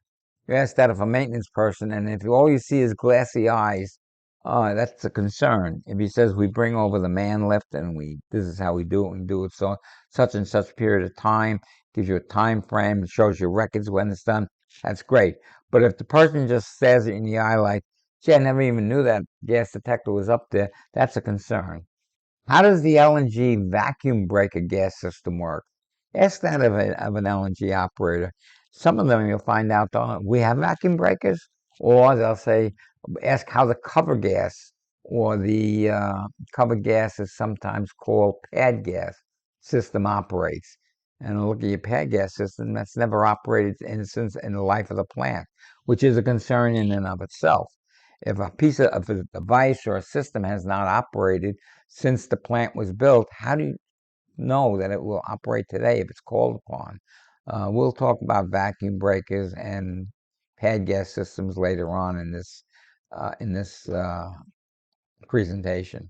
Is the inlet valve to the vacuum breaker regulators open? And sometimes they are, sometimes they aren't, depending upon plant preference.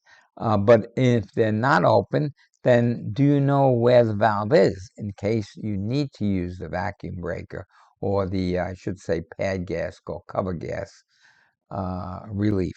And if the person tells you, oh, it's at the top of the tank, think about this. In the coldest of weather conditions, icy conditions, if you need to use that cover gas, are you going to send someone to the top of the tank to operate that pad gas valve? Do you know where that pad gas valve is located? Then you can go to the next item. Let's talk about, are all your foundation heating elements functional? And by shift, everyone should know which isn't and which is, and what they are doing to make sure that there's no frost being formed underneath the tank itself. If the foundation heaters are out of service, that's a major concern. If the foundation heaters are partially in service, that's a concern that typically can be managed by monitoring heat from, there could be some conduits that are out of service, and by heating up other conduits, you can evaluate the temperature, make sure no ice lenses are forming underneath your tank. But when you ask about foundation heating systems, since it's something that typically does not flag into an operator's face every day, you might find out that the operators are not as up to speed as you might want them to be regarding the knowledge of their foundation heating elements. Where are your safety emergency procedures, and when were they last updated? That's an interesting one. So the person should be able to say, this is our procedure book. It's the red book. This is our procedure for XYZ emergency. Let's say controllable emergencies, non-controllable emergencies, when to call out for additional assistance, what's the procedure for who gets called when an emergency occurs, what defines an emergency. Those are the type of things that you as an auditor can ask of the personnel that are doing the work. I realize that the consequences of accidents can be severe. In one accident, a peak shaving plant was rendered out of service for the entire winter season. Now, a peak shaving facility is one that is necessary to meet the supply demands of the coldest day of the year or many cold days of the year. So it's a key asset. And if one accident puts that out of service, that can be a major, not only financial loss, but a major health and welfare concern for the public that's being served. As a result of a different accident, an LNG plant, the entire plant was dismantled after an explosion that killed 40 workers. I'll show you a picture of that. So that entire plant, when not only was out of service for that year, was out of service forever then after. The city where the accident occurred, that one that I just spoke about, where the 40 accidents, 40 workers were killed, that city declared a moratorium on LNG facilities, new LNG facilities, and a plant that was nearing its completion was about 3 miles away from there. It was owned by a different company. Their operating permit was removed from that plant while their commissioning cargo was en route. It was an import terminal, and their operating permit was removed after the plant was completely built, ready for service. The commissioning cargo was en route to the plant, and the city revoked their operating permit. Many millions of dollars in LNG sales were lost after a levee of June of 2022 at the Freeport LNG facilities. Further, the repairs cost millions of dollars, and the reputation of the entire LNG industry was harmed. Picture of that LNG tank where 40 workers were killed. It was 40 or up to 43, depending upon which report you're reading. It was finally determined to be classified as an industrial accident and not an LNG accident. What happened was the LNG was removed from the LNG tank. There was no LNG in there for 9 months, and there was a mylar. This was a type of liner that is no longer in use that I know of, but it was one that was tried. It was a mylar liner that was inside the inner tank, then insulation, and then the outer tank. And because there were leaks in the liner, they de-inventoried the LNG tank. And there was some thought that on a low barometer day, the insulation had methane in the insulation, and that it weeped out into the tank itself, and that's what fueled the explosion. But eventually, after many months of analysis, in fact, I think it was more than a year of analysis, it was classified as an industrial accident, and they said what caused the explosion were the glues and the solvents that were being used on the mylar for making the repairs. They also found a lot of OSHA related deficiencies in the work that was being done.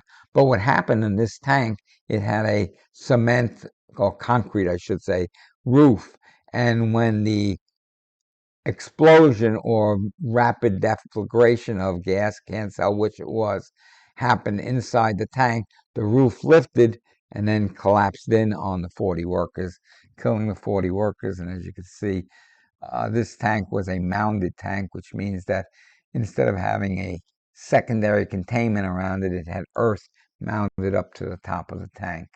And this was the tank that, when this happened, caused the tank that was being worked on 3 miles away, caused the operating permit to be pulled from that other tank. And this is a picture of the aftermath of the Freeport accident. This is where the levee occurred on the Freeport in June of 2022. And this is the plant that I was talking about that was an import terminal that was 3 miles away from the plant where the 40 workers got killed.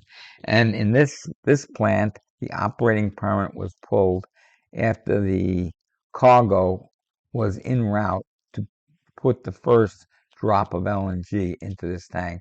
It never saw a drop of LNG after it was completely constructed. This is an import terminal, and I happen to live about a mile away from this facility, and those tanks still stand. And the reason why they still stand is these were made of reinforced concrete that was reinforced by wrapping cable around it and then spraying concrete on that cable. And it's extremely expensive and difficult to take these tanks down. And for that reason, they still stand today. It's on very valuable real estate, but that real estate is essentially non-usable because these tanks are there, and it'd be very, very expensive. I guess one day they might be put taken down and something will be built there. But these have been out of service for about 50 years now. They've just been standing there for about 50 years. In conclusion, in the 1600s, Elizabeth Barrett Browning wrote a poem, and she said, "How do I love thee? Let me count the ways." What a strange way to end a safety moment, but I do so to catch your attention and remind you that each of your coworkers and you yourself has someone who loves them, someone who needs them to come home at the end of the day, someone who needs you to come home safe, unharmed, and certainly alive. As a safety culture helps to ensure that workplace accidents do not tear apart your coworkers' families. When a person is injured, it's not only the person that's injured, but it's the entire family that's injured. The person is laid up, and there's been a number of employees that I've come to visit that I knew were permanently disabled due to accidents. And when you look at the family, the young children, and you see how it's impacted not only that one person's life, but the entire family, it's devastating. So you need to make a culture of safety your most important priority in operating an LNG facility or any petrochemical facility. As important as the bottom line is, and keeping the plant online is, our most profound responsibility is to ensure that our coworkers come home without injury at the end of their shifts. Safety moment number 5. We're going to talk about the difference between deflagration and detonation. And many of us have probably seen a picture of LNG spilled into a pool, and then someone far away from the pool, as the cloud of vapor travels, someone lights it, and you see the flame slowly move back to the pool, and there's a flame over the pool, and you say, okay, that's what an LNG fire looks like. Well, that could be the case unless you get a detonation. And what a detonation happens is that the flame propagates so rapidly that you end up getting a shock wave in front of it that's at supersonic velocity. And the shock wave causes a pressure wave that can cause what's called overpressure, and depending upon the amount of overpressure, it can have significant effects on people and on structures. Here's a magnitude of overpressure shown here. Overpressure of 0.5 psi can cause your eardrums to rupture and minor structural damage. A overpressure of 5 psi, instant fatality, complete structural destruction. Anywhere in between, you have gradations of these these possibilities. Look at just 1 psi, lung damage, possible fatal injuries, windows shattering. Now, a detonation occurs when you have such a rapid flame front that is moving, that the air in front of it has to move and causes a shock wave that is supersonic, and that shock wave travels ahead of the flame front and will cause significant damage. When ordinances are blown up in wartime, many times people are not hit by shrapnel that causes the damage. It's the shock wave from that detonation that occurs. So if a hand grenade goes off and it's 20 feet away from you, I don't know what the distance would be, and you don't get hit by a fragment from the grenade itself, that shock wave could cause the damage, could cause your uh, internal organ damage, etc. Deflagration is a relatively low-speed flame front.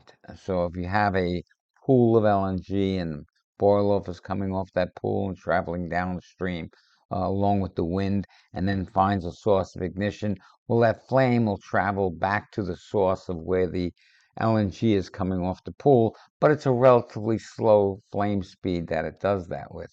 However, if the fuel itself has a very high laminar flame speed, like hydrogen does or acetylene, it gets a much faster flame speed. So deflagration is related to a low flame speed. However, if you put a fuel that has a low laminar flame speed inside a confined space, like gas inside of a building, you will get an explosion. You can get a detonation. If you put very high, extremely high turbulence associated with that fuel and air mixture, you can get a detonation as well. In internal combustion engines, they try to control the flame speed by using what's called swirl, which is the circular motion of the air fuel mixture that's coming into the cylinder as it enters the cylinder, and also tumble, which is the top to bottom rotation of the air fuel mixture within the cylinder. And that's done typically by good engineering of the contouring of not only the valves and the valve timing, the inlet manifold, but also the shape of the piston and the shape of the dome at the head of the internal combustion engine. And that's particularly true with diesel engines because you want to control the amount of speed at which that fuel will burn. Open air combustion is quite often a deflagration. However, in a confined space, you can very easily turn deflagration into an explosion or into a detonation. Low turbulence and the right fuel air mixture results in deflagration. Deflagration is characterized by subsonic, lower than the speed of sound in the medium, and the medium happens to be air in our case. Then there's no shock wave associated with a deflagration. A shock wave is associated with a detonation, and a shock wave, which we will talk about, is a pressure front that goes ahead of the flame front, which is very destructive. Detonation. A detonation is characterized by a very high flame front speed and a supersonic shock wave that's ahead of the flame front. High laminar flame speed is typical of type of fuels that, like hydrogen and acetylene, have very high laminar flame speeds. Those would be more typical type of fuels to detonate. Natural gas would typically deflagrate, not detonate, unless it's contained in a confined space, or in some cases where you get such a high turbulence because you have a deflagration occurring in let's say a pipe rack where there's a lot of obstacles involved causing a high turbulence. You can get what's called a DDT, meaning a deflagration transitioning to a detonation. So a deflagration detonation transition occurs, and you end up getting a detonation occurring. It has a supersonic flame speed and a supersonic shock wave in front of that flame speed.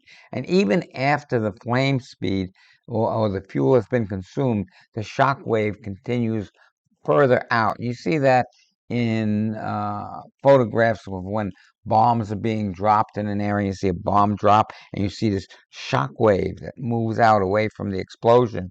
Even though the explosion is localized, the shock wave goes out much, much further than the actual explosion itself, or the actual combustion of the ordnance chemicals itself. And that shock wave is what does the damage, what causes personal injuries as well as damage to buildings and structures. As I had mentioned earlier, the June of 2022 levy that occurred at the Freeport LNG facility was a levee. And what followed was there was a large uh, gas air mixture, which then deflagrated. And it took some research to find out whether it detonated or deflagrated. But the findings were that the type of damage that was shown in the final report ended up calling it a deflagration that occurred post the levee. Speak to Algeria, an LNG accident occurred when mixed refrigerant leaked and got fed into the inlet air of a boiler. The boiler overfired and blew up, overpressurized and blew up, and that caused significant secondary damage to other piping and vessels where LNG and other mixed refrigerants and combustibles were released. There's some speculation that this was a deflagration and that there may have been localized deflagration to detonation transitions. However, you could see whether it was a deflagration or a deflagration to detonation transition, that a significant amount of damage was done by the pressure wave that did form across the plant and took out quite a bit of the plant equipment in this area of the plant. So in conclusion, contrary to many beliefs, although unusual, vapors from LNG can detonate if there is sufficient turbulence within the burning mixture. Such turbulence can be caused by a congested piping or by a violent release of hydrocarbons in a congested area due to a levee or similar high turbulence released in a confined area. Preventing air-fuel mixtures from occurring where they are not intended. They are certainly intended to be in boilers and fired equipment, but having fuel mixtures occurring where they are not intended is a major priority of the LNG plant operators. Preventing a levee of a boiling hydrocarbon is critically important in any petrochemical plant. Safety moment number 6, don't peel back your layers of protection. This was an accident that occurred while I was in a training class myself, and I got called out of the training class and asked to go and be the PIC, person in charge of investigating this accident and taking over the restoration of the facility. A 4,000 psi CNG compressor exploded, injuring 2 employees. Layers of protection were breached over a period of time. This is what I spoke about earlier with those layers of protection being taken off. One of the first layers of protection was poor engineering. Uh, Proper engineering by qualified engineers was not performed. This CNG facility was to be replaced by another CNG facility which was under construction. The new LNG facility construction engineers did not integrate the safety system of the new compressor with the safety system of the old compressor. Both compressors used the same ESD shutoff valve, so that one valve of the inlet gas to the compressor was controlled by the ESD from either compressor without the other compressor knowing about it. So what happened is and then I'll go through the whole scenario. Then there was failed adherence to MOC procedure. Because the new facility would shut down at the end of the day, the operator on the new facility that was being built, he'd hit the ESD button and go home. Well, what did that do? It closed the inlet valve to both the new facility and the old facility.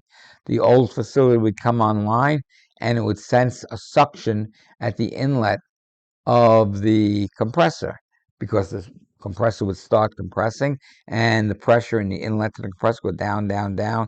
It was fed by a 250 psi line, but with the valve closed, it went down, down, down, and would trip the compressor out on low pressure. So maintenance went over and they said, gee, this keeps shutting down on low pressure. Let me take this low pressure sensor out. So the maintenance person took the low pressure sensor out. That should have been MOC'd before starting the compressor up. It was not.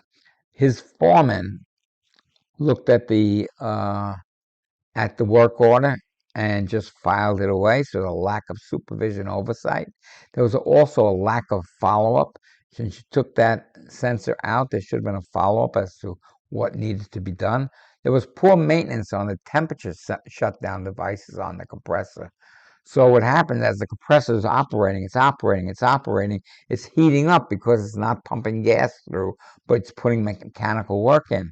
So there are temperature sensors on the heat exchangers that would say and on the equipment that would say that if the equipment gets too hot, that sensor would cause a shutdown.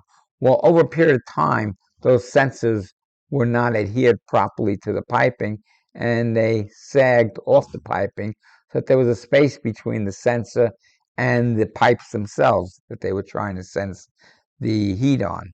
And also the insulation that was around those sensors fell off over a long period of time, extended period of time.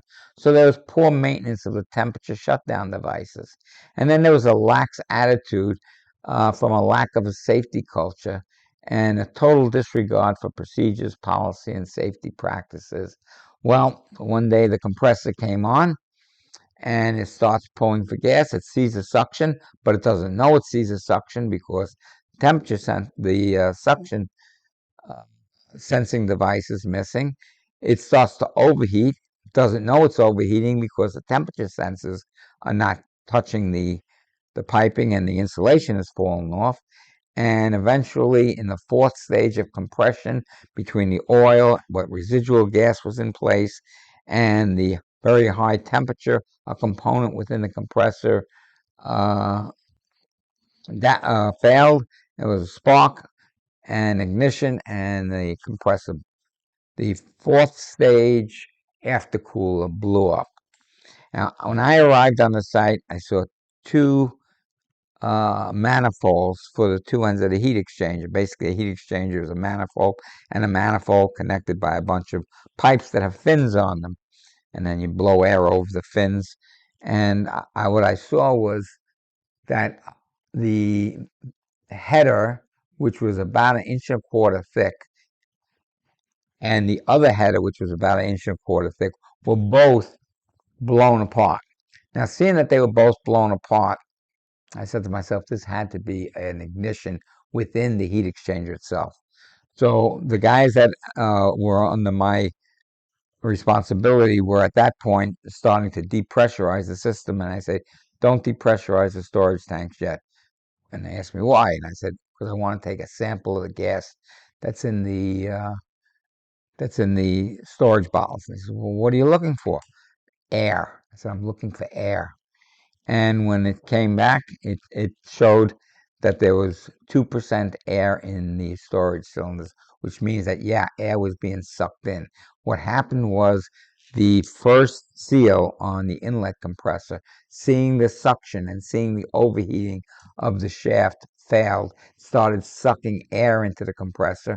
The compressor mixed with the lubricating oil and mixed with whatever residual gas was there, saw a source of ignition, exploded the compressor, and that's the long and short of the layers of protection that were removed from that piece of equipment.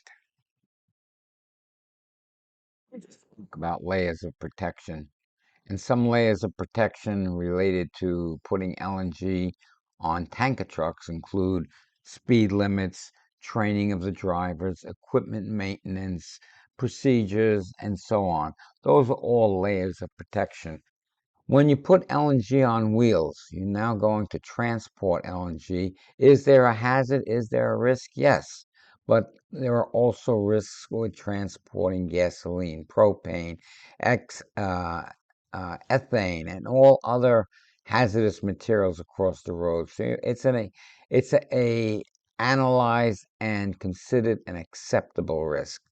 And there are some arguments you could make that propane transport is more hazardous, or that gasoline transport is more hazardous, or that LNG transport is more hazardous, depending upon what aspects you analyze. But there are relatively few accidents with any of these vehicles, gasoline, propane, or LNG. Unfortunately, when they do happen, they can have serious consequences. The LNG industry, transportation of LNG by truck, has been relatively safe in general. There have been accidents, there have been LNG spills, some have ignited and some have not. Those accidents uh, that do occur do not typically involve a loss of cargo, but if they do involve a loss of cargo, some have ignited and some have not ignited.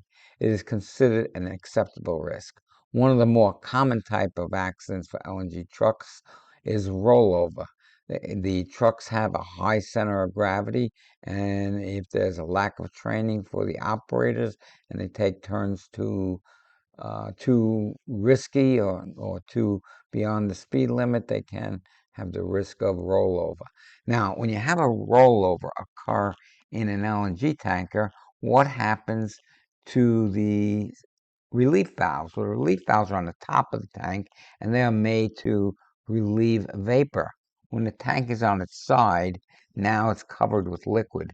So you're going to have, if the overpressuring occurs, it's going to be liquid coming out of the vessel.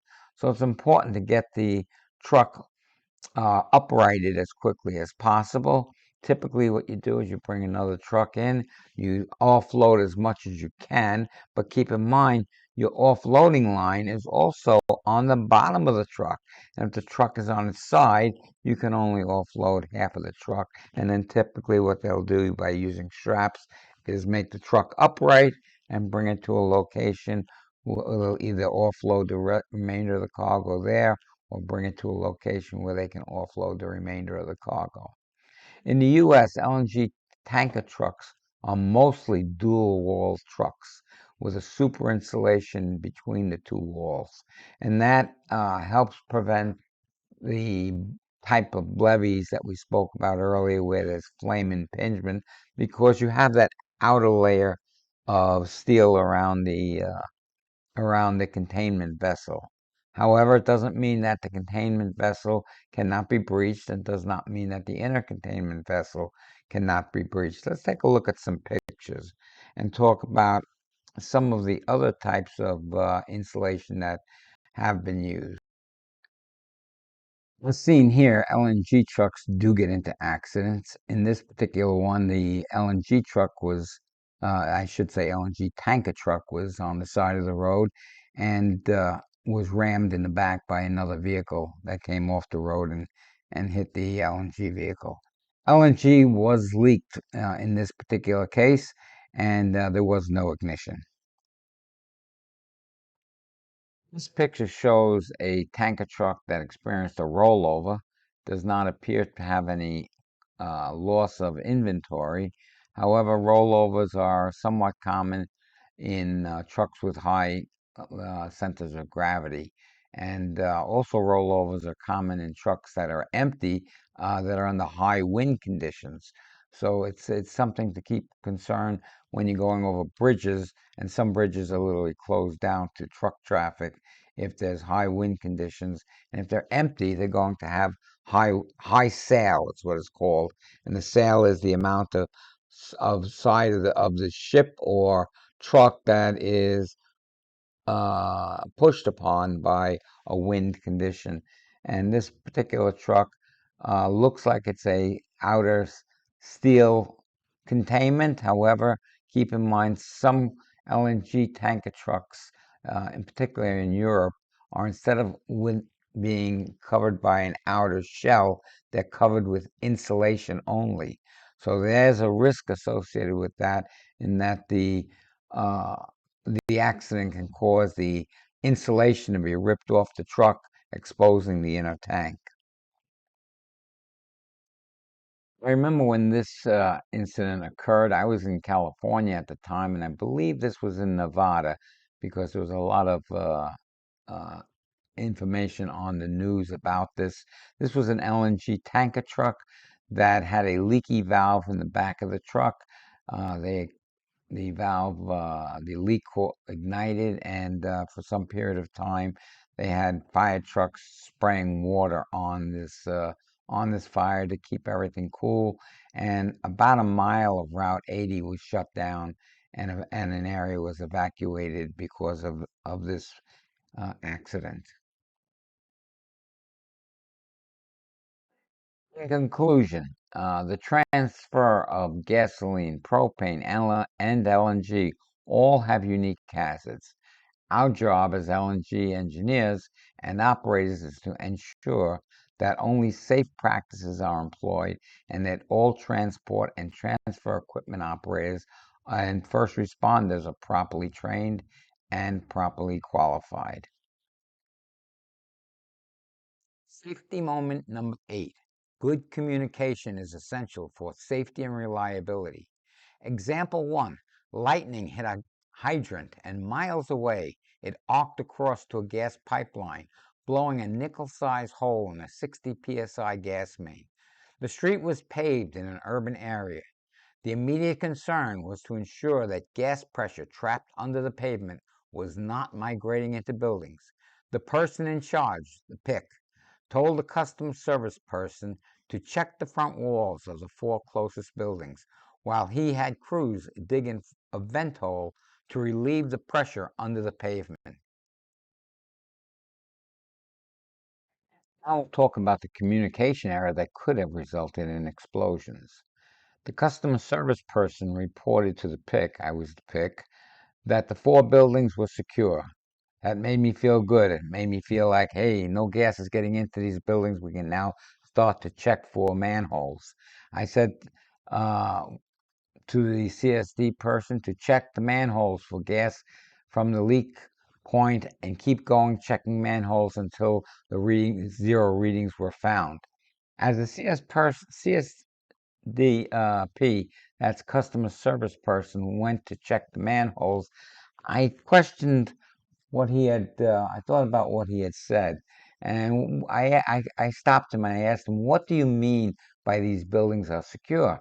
And the customer service person told me, "Oh, I mean that the curb valves are shut."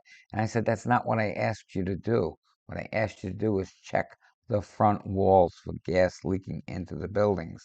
So I then had to send him into the buildings to check the front walls. But his response to me was, well, I can't get in. Nobody's home in these buildings.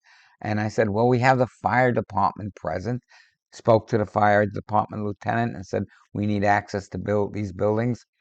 They very accommodatingly opened up the building doors.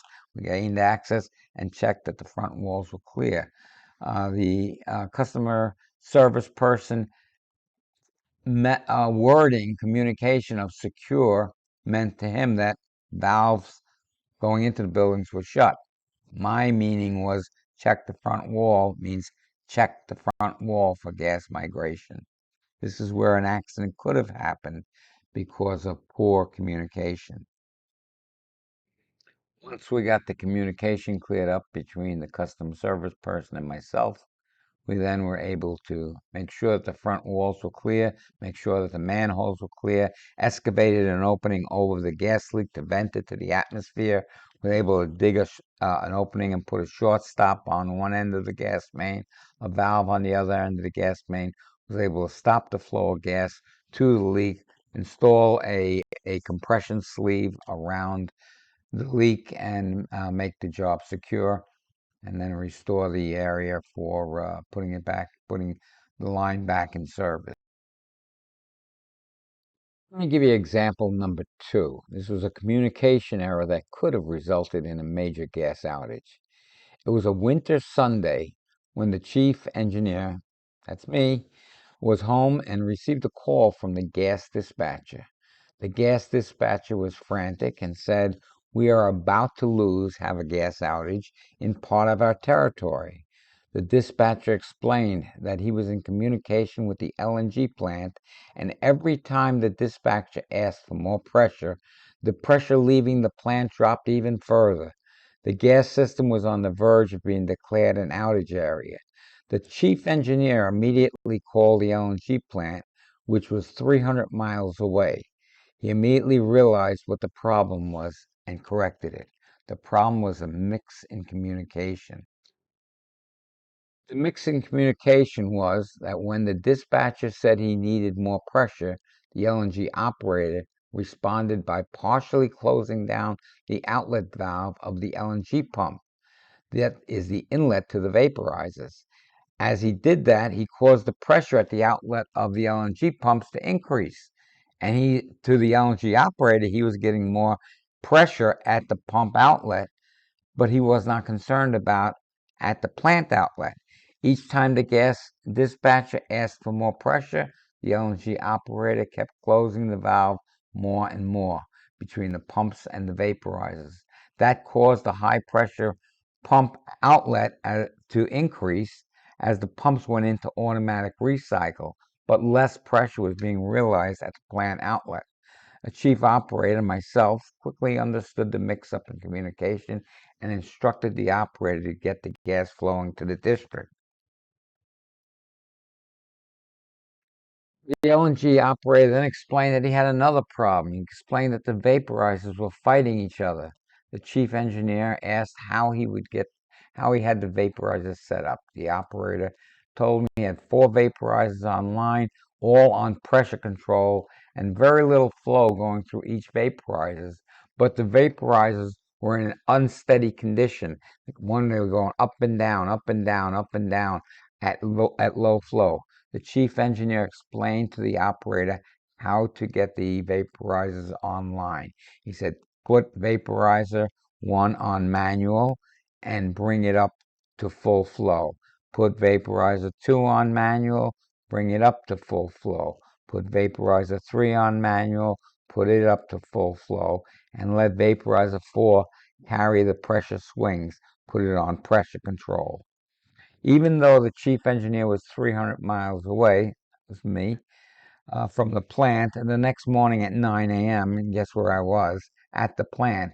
There was obviously a lack of training between the operators that were at the plant. In fact, when I got to the plant, the first thing the superintendent of the plant asked me, he said, Steve, when you got a high pressure at the outlet of the pump. Doesn't that mean you have a high flow?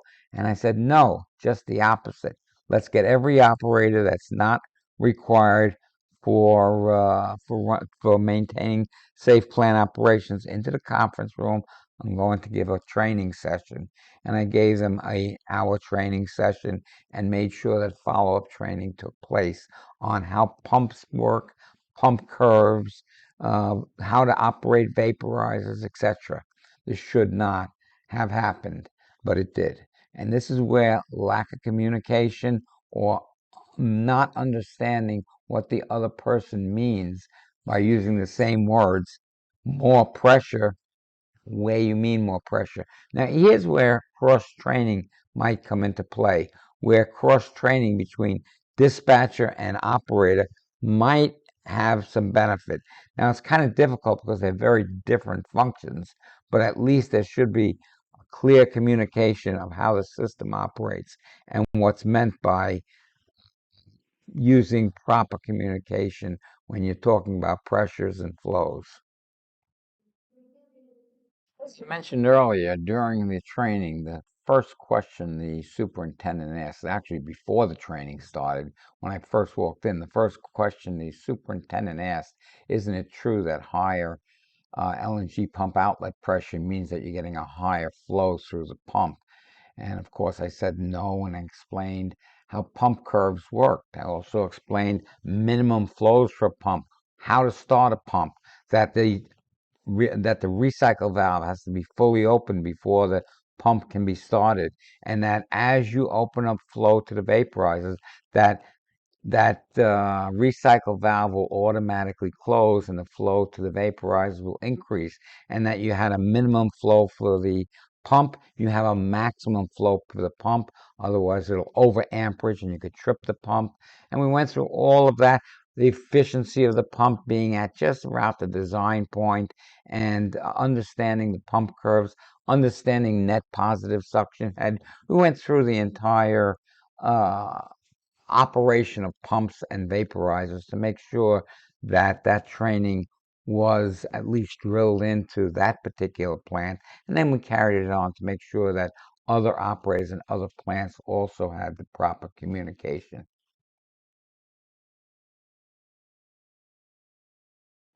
Communication should not be misleading communication. Example number three. This was for a company that we had just taken over, and I was in charge of that particular branch of the company. It was engineering, and we had an engineer giving a presentation to the stakeholders. He was giving a presentation on the state of the gas system. When asked by myself if all the low pressure areas had been addressed, the presenter reported yes, all the low pressure areas had been addressed. The chief engineer was pleased to hear this. Later, the chief engineer asked the presenter how he managed to get all the low pressure issues resolved, and the presenter said, I didn't say they were resolved, I said they were addressed. Addressed means we know where they are. His superior instructed the presenter to answer the question in that manner. The presenter was intentionally misleading the audience. Once the chief engineer realized the misleading information, he notified the attendees and obtained a 3-year budget increase of $1 million a year for the 3-year period to have all of those low pressure issues resolved. 3 years after that event, the gas system experienced a design day. That's something that typically doesn't happen once in 10, once in 20 years, but we had a design day. And we came through that design day with very few customers lost. If left unchecked, that misleading information would have left many customers without gas during an extremely cold winter, and we would have put the welfare of our customers at risk. Example number four was an incident that I'm certainly glad I was not part of, and that was the Texas City refinery incident, which left 15 people dead and 180 injured. Uh, Many issues built up to the final result in one of the worst petrochemical accidents on record. Many layers of protection were removed. Remember the Swiss cheese layers of protection? Many layers of protection were removed until finally it ended up in an explosion. Communication errors need not only be misunderstood words, but may also be words that are not said, words that are left out. The Chemical Safety Board found many things that went wrong. One of the significant errors was a lack of communication between the change of shift operators. This included a lack of detail entered into the logbooks and a lack of verbal communication between the shift change operators. This resulted in 15 dead and 180 injured. Now we'll move on to safety moment number 9. Technical knowledge is essential for safety and reliability. Remember when we spoke about the plant operator that didn't know how a pump curve, what a pump curve meant and how pumps operate, that high pressure at the outlet of the pump means low flow through the pump, and low pressure at the outlet of the pump meant high flow through the pump. So technical knowledge is essential for safe and reliable operation. Plant requires a good QA and QC program. QA, quality assurance, involves personnel training. QC involves testing personnel to ensure that the training was effective. It is good practice to ask staff questions on a regular basis to better understand their real grasp on technical materials and how they would respond to emergencies. One of my first involvements with a LNG plant was the chief operator walking me, the new engineer, through the plant and explaining how the plant works. And he was showing me on the board, which was a schematic, and when he got to the JT valve, he says, and this is where the magic happens. He says, The gas is turned into a liquid as it goes across this valve. And as an engineer, I know that's not the case. On a JT valve, upstream of the valve of a JT valve, you have 100% liquid. Downstream of a JT valve, you have a mixture of liquid and gas at a lower temperature. So I didn't say anything because I didn't want to embarrass the presenter, and it's my first day there, and he's showing me his plant.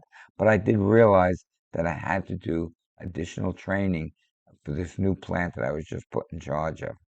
Letting the staff know that they are expected to know the technical matters of the plant they operate is critical. Staff will live up to your expectations. You set low expectations, you'll get low results. If you set high expectations, you'll get exceptional results.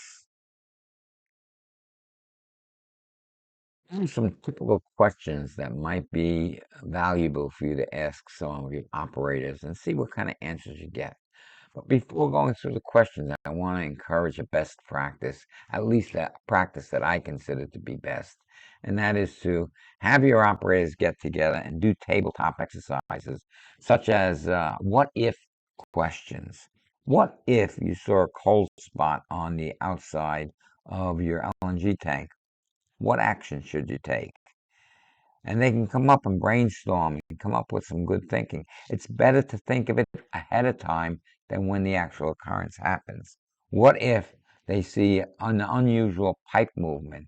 Or what if the LNG boil off drops significantly and stays low for a period of time? What might you suspect from an earlier learning of today? Well, you could suspect that there's a stratification taking place, and you're in trouble that you might end up with having a rollover. So what do you do when you have stratification? Once you identify that you are stratified, you remove the lower layer. And where do you put it? On top of a light layer. This way it gets mixed, and you eliminate that stratification. So here are some questions that I would throw out, but do consider having those tabletop exercises and do give the operators the time to sit around at the table and go through these exercises. Have someone keep a log of ideas and concepts, and maybe from that procedures can follow. A vapor on top of LNG leak has a composition like that of natural gas. So this is a view of, okay, some LNG has leaked on the floor, and you're asking about the vapor that's coming off that LNG spill.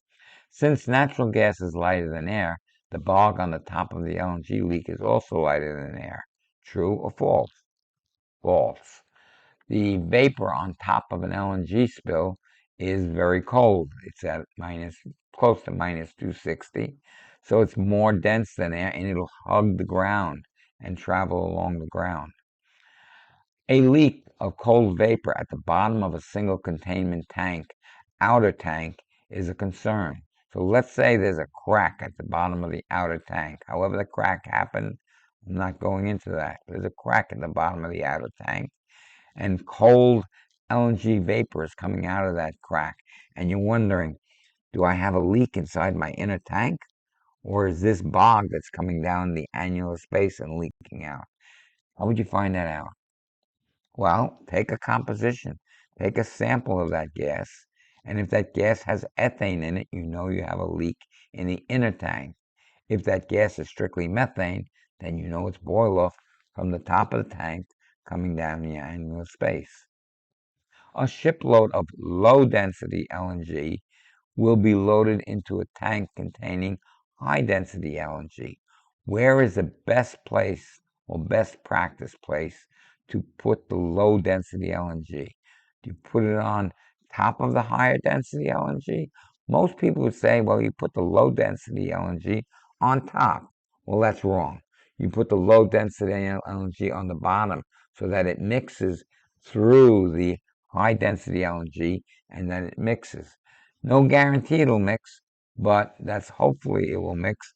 And you'll, of course, have to check for with a densometer and with temperature probes to make sure it has mixed. And you gotta watch your boil off to make sure that it is mixing. But you typically, if you're going to get a low density LNG, you put it underneath a high density LNG, so you'd bottom fill.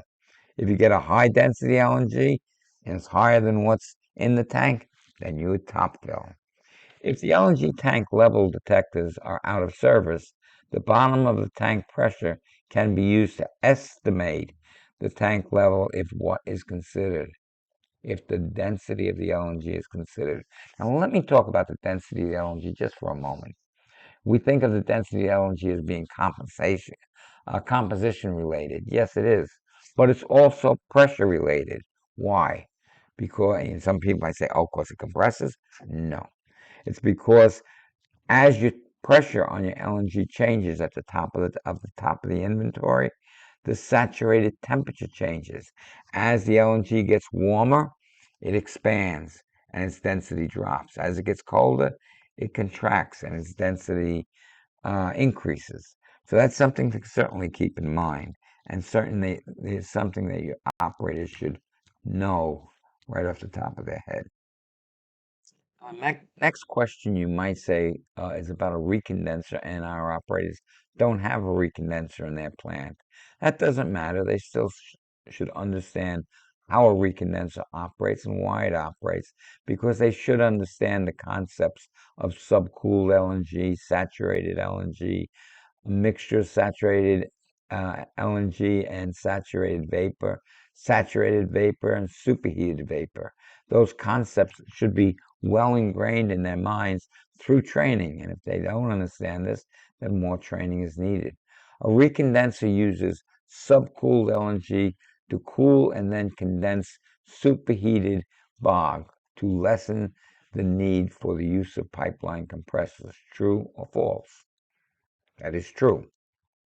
And if I had said something other than subcooled LNG and other than superheated vapor, I would have been wrong. But you could use the term, you could have said saturated vapor bog as well, but that's not what's done in a recondenser. In a recondenser, you take bog that is warmer than saturated temperature, and you spray over it, make close contact with subcooled LNG, cools that bog, and then condenses that bog, and you end up with LNG on the output that you can send to your second stage pumps. Now, it's important with a recondenser. You cannot operate a recondenser unless you're vaporizing, and that's a whole nother discussion. But that's something that they should all know as well. Here's the question. A recondenser can be used only when vaporization is in progress. LNG pump cans must be supplied with what type of LNG and NPSH? It has to be subcooled LNG with a net positive suction head, whereas required by the pump. A net positive suction head. So it has to have so much head of liquid on it otherwise you can burn the pump out. If you don't have subcooled LNG or a sufficient amount of net positive suction head, when you start the pump, a vapor bubble will form and you can very easily seize that pump. And one of the things that can be to drive home is when you're operating a pump, or you go to operate a pump, you start pump one and it fails, you go to start pump two and it fails, that was the wrong procedure. First, you got to figure out why pump one failed before you fail the second pump. Because then if you go and press the second button and you seize the second pump, what happens then? The supervisor comes over and he starts the third pump and he fails the third pump. Now you're really in trouble. So when you have a pump fail, you need to know the reason why that pump failed before you go and fail the second pump. Maybe because the LNG is not subcooled. You want to check that it's subcooled. You want to check that it's got the proper net positive suction head. You want to check that all the interlocks are properly working. Yes, there are things you want to check out if you fail a pump, seize a pump, you don't want to seize a second pump. What are some reasons for a rising LNG tank pressure? Or one reason for certain, you say, well, the barometer's dropping. That'll give me a apparent rising LNG pressure. The absolute pressure is staying the same, but the apparent or the delta between the inner absolute pressure and the outer absolute pressure is changing. So what you're reading, when you read tank pressure, you're really reading a differential pressure between between the tank and the outside world. You start to top load the tank, and the pressure in the tank drops very quickly to the point where you have to stop loading. What happened? Why? Well, the vapor space is very warm in the tank. If you're loading a tank, it's probably got very little liquid in the tank itself, and the vapor space at the very top of the vapor space might be 260, but at the very top of the tank, it might be minus 120 instead of minus 260 at the bottom, minus 120 at the top. Now you come in with cold liquid and it hits the splash pan. It splashes into the LNG tank.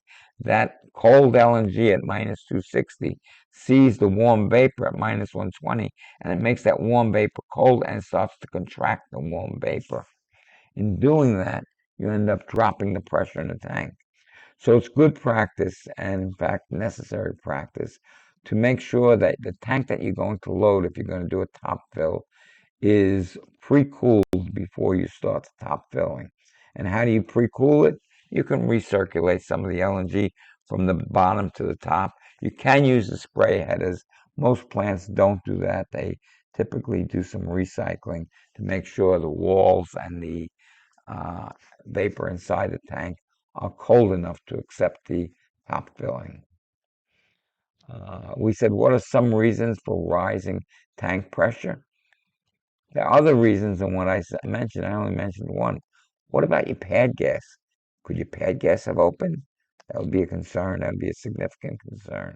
So that's one of your other issues that you have to deal with. How about rollover? That's certainly a condition of concern. Okay, a hurricane is coming tomorrow. What prudent operator, what might a prudent operator do today to prepare for the hurricane tomorrow? Well, what comes with a hurricane? It's going to be a low pressure system. So a low pressure system, when the barometer goes down, tank pressure rises. So today, I'm going to try to remove bog from my tank today, get my tank pressure way down so that when the hurricane comes in and the apparent or the differential pressure is going to rise, I do not blow the relief valves. Uh, there are many operators that are not aware of this, but the seasoned operators should be aware of this, and this is an action that they should take. Typically, the operator might not be aware, but the management is, and they typically will instruct the operators to bring the tank pressures down. And maybe I shouldn't say typically because I can't speak for all plants. I'll say some plant operators do not understand that. A new production of LNG contains 1% nitrogen in the LNG. What concerns might the LNG operator need to consider about this situation? Well, if they're bottom filling, they may stratify and end up having it boil and cause a rollover. But not only that, but even if they're top filling, they have this LNG that might stratify at the top of the tank because that LNG is up to 1% nitrogen, and when it off gases, it's off gassing nitrogen preferentially over methane. And nitrogen has a molecular weight of 28, where methane has a molecular weight of 16. So what happens is as the boil off occurs, the LNG gets lighter rather than heavier, and instead of circulating down to the bottom of the tank, it tends to stay at the top of the tank. Some additional questions might be as follows. An RPT is what type of an explosion? Well, is it a kinetic explosion? Is it a deflagration? Is it a detonation? Is it a mechanical explosion? It's a mechanical explosion. It has nothing to do with combustion. It has to do with water transferring heat into LNG so rapidly that the gas that is generated leaves the area where the water and LNG have made contact that it caused a mechanical explosion. It is a rapid generation of gas due to heat transfer. So that's an RPT. A WEG or PEG, remember it's water ethylene glycol or propylene ethylene glycol, system typically contains an expansion tank vented to the atmosphere. What must the operator do if the expansion tank contains oxygen slash hydrocarbon content? Now that means that there's a heat exchanger somewhere where you're having a gas leak that's putting gas into your WEG or PEG, and that ends up in the expansion tank. Now you have an explosive mixture in your expansion tank, and what must the operator do? Purge it out. Now, do expansion tanks typically have purge connections? No. So you need to think of this ahead of time. If you were to get a air gas mixture in your expansion tank, how would you purge it out? It's better to think it out ahead of time than when the occurrence happens. A mole sieve is found to be coked, meaning that you have carbon layer on top of your mole sieve. What must the operators need to suspect? Oxygen. If you have oxygen in your gas stream, you're going to have high probability of coking in your mole sieve. And when does that coking occur? During regeneration, because your regeneration gas is typically 550 degrees Fahrenheit. The amine of an acid gas removal system is turning black rapidly. What might be the cause? Well, it might be the cause is that heavy hydrocarbons are being knocked out of your sour gas. So your sour gas may be coming in too cold, or your amine solution may be coming in too cold. It's typically best practice to have your amine at least 10 degrees hotter than your sour gas, and have the sour gas hot enough so that it doesn't knock out any heavy hydrocarbons. The damage done to an aluminum heat exchanger by mercury contamination can be reversed by passing clean gas through the heat exchanger until the mercury is removed from the exchanger. True or false? That's false. Once the damage is done, you're stuck with it for the life of the plant. Amine regenerators operate at relatively low pressures and high temperatures, and that is true. Here are some more questions. Nitrogen is non-toxic, yet operators can be killed by inhaling it. Let me explain, and the answer to that is true. But let me explain a little bit about the lungs, the design of the lungs. The lungs have a high surface area. That's what all those air sacs are. Gives you a high surface area of a semi-permeable membrane. Semi-permeable membrane allows certain gases to cross it based on the concentration of the gas on each side of the membrane. So if you have in your lungs, let's say 20% oxygen, and in your hemoglobin is low in oxygen, the oxygen goes from your lung, inside of your lung, into the hemoglobin through that semi-permeable membrane. If it's the opposite, let's say there's zero oxygen in your lungs, the semi-permeable membrane still works, but it extracts oxygen from the hemoglobin. So it literally takes the oxygen out of your bloodstream. So one breath of nitrogen and you collapse. Why? Because that hemoglobin, which now is depleted of oxygen, goes to the heart. The heart muscle needs oxygen to operate, goes to the brain. The brain needs oxygen to operate. Down you go. You're now unconscious. The uh,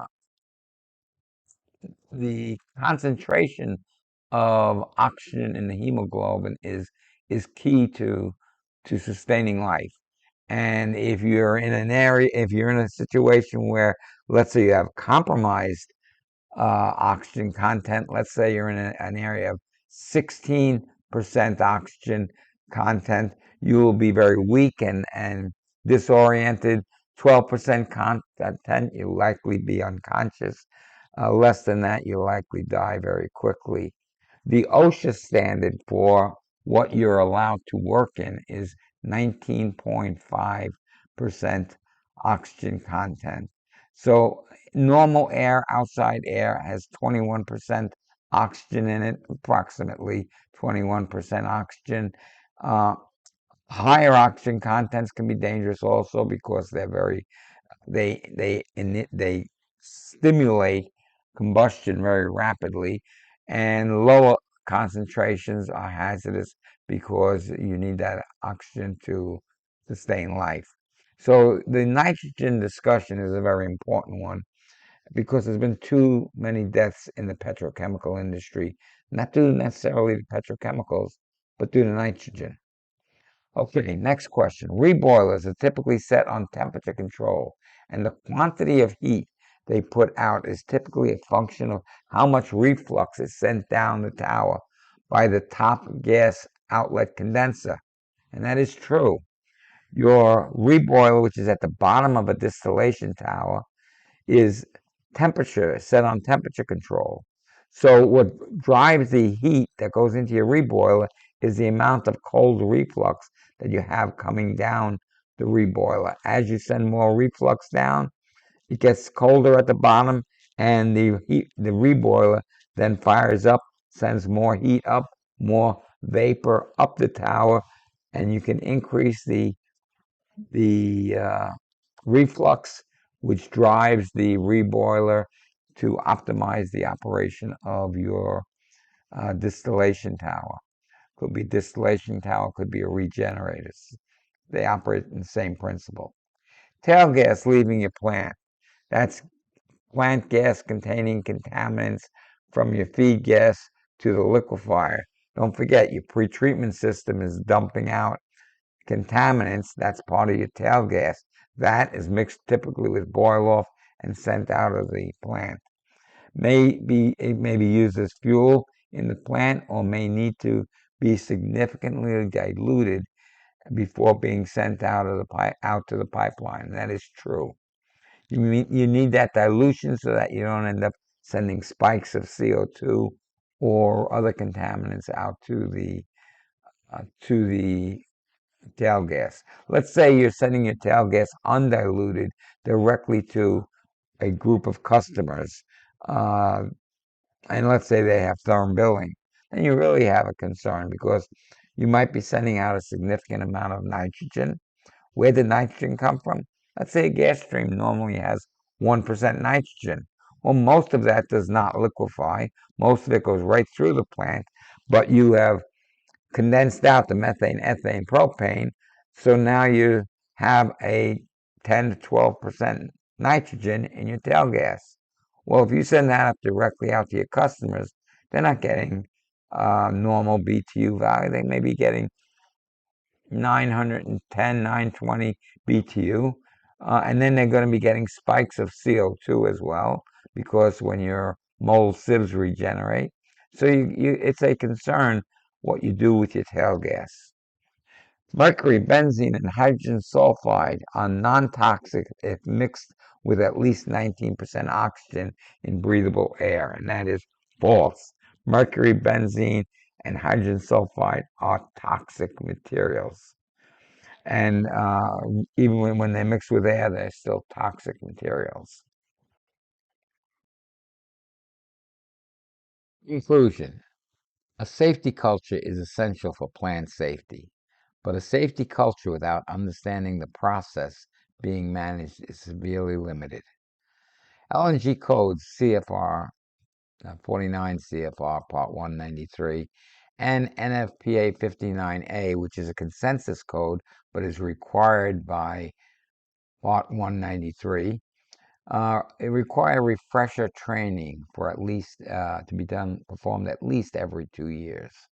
In that refresher training, I would encourage questions like what we covered earlier to be included in that refresher training. And that's only a sample of the questions that could be asked. There are so many others.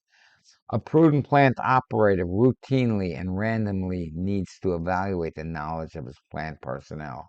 Keep in mind, at 2 in the morning, you're not at the plant. And you may have everything you need up here, but that plant operator is making decisions based on what he or she knows. You cannot safely operate a plant unless you understand how the plant operates, what the processes are, what is happening in the processes, what temperatures and pressures are expected to be found in the process. Take, for instance, 3 Mile Island. There was a lack of understanding of what was actually happening in the reactor, and that was mostly because of instrumentation problems. But without understanding what's happening in the plant and how the plant operates, you're very limited on making right decisions. Safety moment number 10. Dirty amine can be hazardous to your plant's operation and you. On July 23rd, 1984, 16 men and one woman were killed by a rupture of an amine scrubber being used to strip H2S. Dirty black corrosive amine, high in H2S, contributed to the failure. Given the right environment, deterioration in the form of hydrogen-assisted stress corrosion cracking can cause a weld to crack after only minutes of exposure. Now, this is important for two reasons. One is related to H2S and amine absorbers, but it's also important because right now the federal government is pushing blending hydrogen into natural gas streams, into the transmission systems. So you can get hydrogen stress corrosion cracking concerns. In fact, I'm on the technical committee for NFPA 59A on the effects of blending. And that is a concern. But the main message I'm trying to get across here is that dirty amine can cause a very corrosive environment. And in the presence of hydrogen, H2S, you can get stress corrosion cracking. H2S itself is an acid gas, but the stress corrosion, hydrogen-assisted stress corrosion cracking can happen after a period of only minutes of exposure. So it's a very serious concern, and you want to make sure that you keep your amine. It should look like a glass of water, that crystal clear. Clean amine versus dirty amine. Your amine water solution should be as transparent as a clear glass of water. It indicates that oxygen is getting into the system if it becomes brown. If it starts to become black, trouble is on hand. If it is so black that you cannot see through it, emergency action must be taken to clean or replace the amine water solution. Dirty amine is very abrasive. It's corrosive and erosive. The amine coats the steel uh, uh, and amine components with a corrosion protective layer, very similar to the way copper corrodes. It gets a layer over the copper that then prevents the copper from continuing to corrode. If you abrasively keep removing that green layer off the copper, it'll continuously corrode. However, dirty amine abrasiveness blasts off the protective layer of the amine system components, making the amine even more abrasive. It can become a runaway situation unless operators react fast at the first signs of the amine getting dirty. Let us continue our discussion on clean versus dirty amine. What are the remedies for an amine system that's starting to get dirty? Well, you can frequently change out the carbon and the strainer filters. That's the key. Of course, you need to also find out why your amine is getting dirty in the first place. I mentioned heavy hydrocarbons as a key culprit. It is also important to ensure that the carbon filters have a residence time. It's not a quick through filter. You need to have a residence time within the filter of at least 15 minutes. In Saudi Arabia, they found much longer residence time were optimal. They found it to be in the order of magnitude of 60 minutes.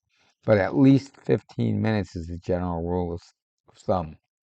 Further, it is a best practice to ensure that the lean amine water solution entering the top of the absorber is approximately 10 degrees warmer than the sour gas. and that the sour gas not be too cold initially by itself, because you don't want that to drop out any heavy hydrocarbons. The sour gas entering the batch, the sour gas that enters at the bottom of the absorber. This is to avoid heavy hydrocarbons from dropping out of the sour gas and entering the amine. Also, skimming off the contamination layer at the top of the liquid level of the absorber and the flash drum is critical. This way you get rid of any layer of hydrocarbons that might be on top of that amine layer, the water amine layer. Lessons learned. A highly revered consultant friend of mine once told me, it is far better, in my opinion, to learn from someone else's mistakes rather than your own. If we learn as much as possible about the processes we control, we can avoid accidents and substandard plant performance. So it's not only avoiding accidents, but think about a plant that's operating at only 80% of its optimization. That's wasted energy, wasted profits, wasted time and effort. It's you want to understand your process, you want to operate it at optimal conditions, but you want to operate it most importantly safely. You should obtain a library and review it regularly for all the equipment you operate. Also, keep up with the latest operational improvements and hazard avoidance findings. Further, if you hear of an anomaly at another plant, find out all that you can about it to avoid having that incident happening at your plant. Safety moment number 11. Send out composition monitoring is important. Pipeline gas is typically 1035 BTU per standard cubic foot. That's a higher heating value. Send out gas is typically 1050 to 1100 BTU per standard cubic foot, higher heating value. Somewhat different because it doesn't have the CO2, the nitrogen, and other contaminants in it. So you remove those contaminants and you end up with a higher BTU for your LNG than your pipeline gas, typically. Tail gas can be all over the map, depending upon if and when you're liquefying, pre-treating the mold sieve, regenerating is in progress. So you can have different compositions of tail gas because of the cycling of your mold sieve regeneration. Tail gas can be mostly methane and some nitrogen if liquefaction is not in progress. So they could be in the order of magnitude of 1010 BTU per standard cubic foot based on higher heating value. Tail gas can be mostly methane, but much nitrogen if liquefaction is in progress. 88% methane, 12% nitrogen, that has a BTU value of 889 BTU. Not acceptable for send out, not interchangeable, and it's going to mess up your therm billing if you are doing therm billing for that area. So you have to use significant dilution with the tail gas if you're going to try to stay within the interchangeable range.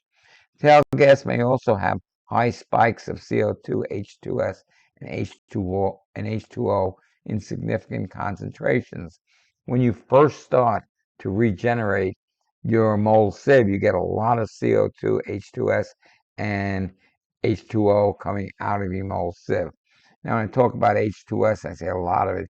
There's not too much H2S to begin with, so it's not going to be exceedingly high, but you will have higher concentrations than what's in your gas stream.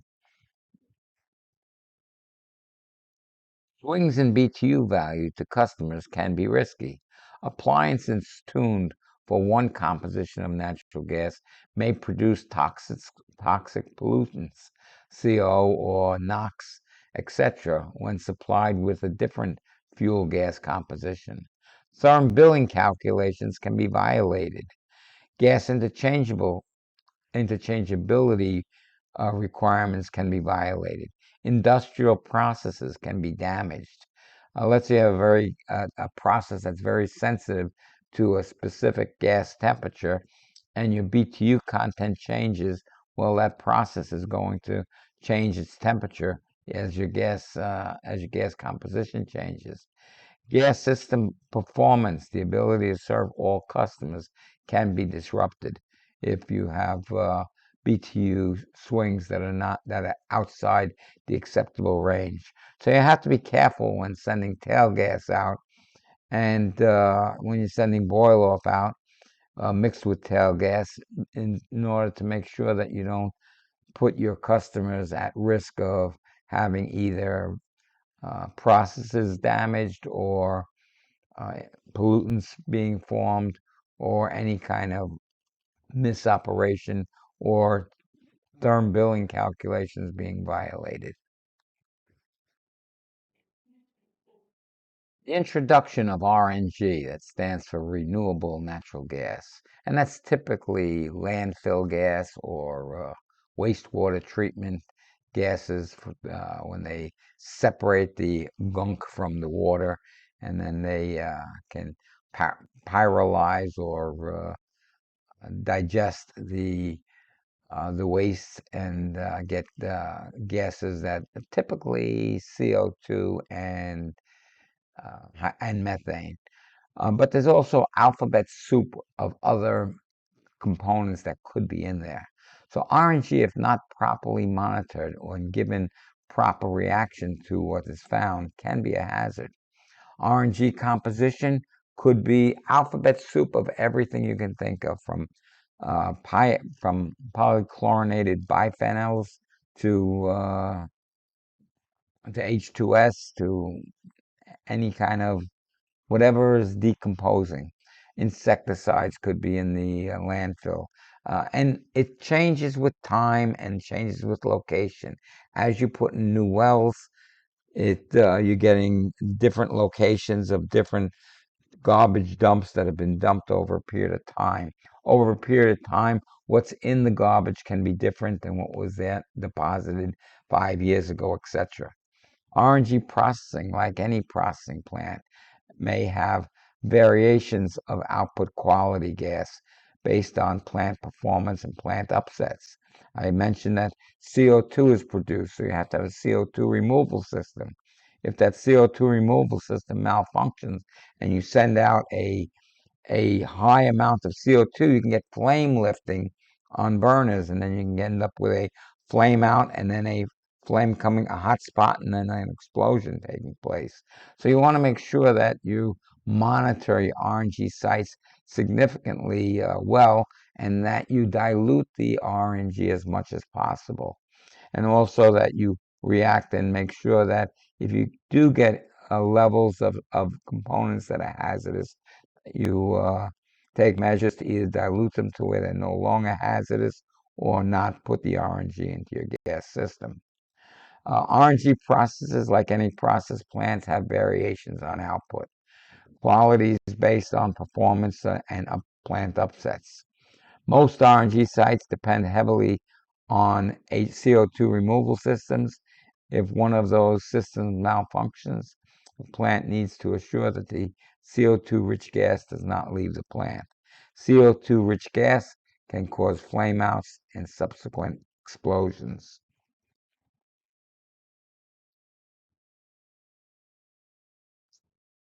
Conclusion 2. Further, each plant would likely have site-specific concerns. For example, a landfill plant in New York might have a vastly different RNG than a landfill plant in Kansas. Further, an analysis in 2016 may be significantly different than an analysis of 2024, even if it's from the same very plant, as different materials are being disposed of and are biograding at different times. Thus, the purpose for this safety moment is to emphasize the need to MOC any changes you make to the gas send out, plant systems, and the gas you send out to your customers. Safety moment number 12. Ring out your instrumentation correctly. What ringing out means is that you're going to, if you have something that senses high temperature and causes a certain action, that you put a high temperature here and see if that action goes in the right direction and does the right proportionality.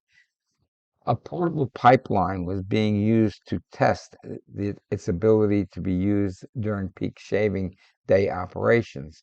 A portable pipeline is an LNG tanker truck hooked up to a portable vaporizer and connected to a gas pipeline where pressures are inadequate during peak load times.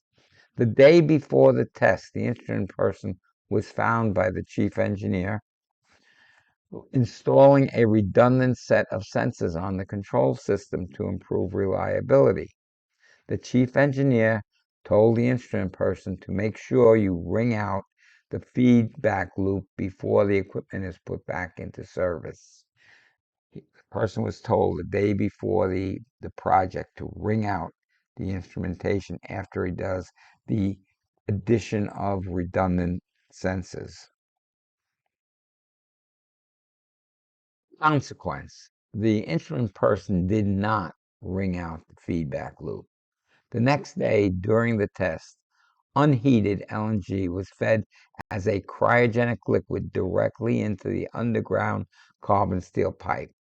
This resulted in a significant crack in the pipe and a hazardous condition, with the gas in the pipeline feeding back to the crack and making gas underneath the LNG tank and underneath the work area.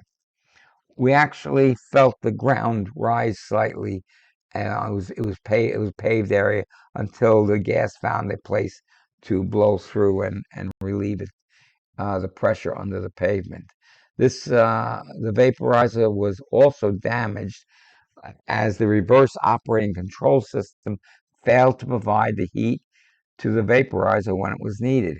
What happened was the sensors sensed cold temperature. Instead of adding more heat, it reduced heat and it got colder temperatures and reduced heat even further. We ended up with LNG going directly through the vaporizer, freezing up the liquid in the vaporizer, and then going directly into the ground and cracking the pipe. The failure would not have happened had the instrument person wrung out the equipment properly before placing the equipment back into service. Safety moment 13, cover gas and vacuum breakers. They are really rarely used, but critical for the safety and reliability of the plant. It is easy to not pay attention to safety devices that are rarely called upon. Let's say a safety device that was installed in 1972 and never called upon. Well, now it's 53 years later. How often has that been checked, and has it been checked? And are the operators even aware that it exists, such as cover gas? Cover gas is gas that is used to pad the vapor section of a tank in the event that the pressure gets way too low and you don't want to collapse the tank. Tanks are typically strong in maintaining pressure, but very weak in maintaining a vacuum. So a vessel will be strong enough to hold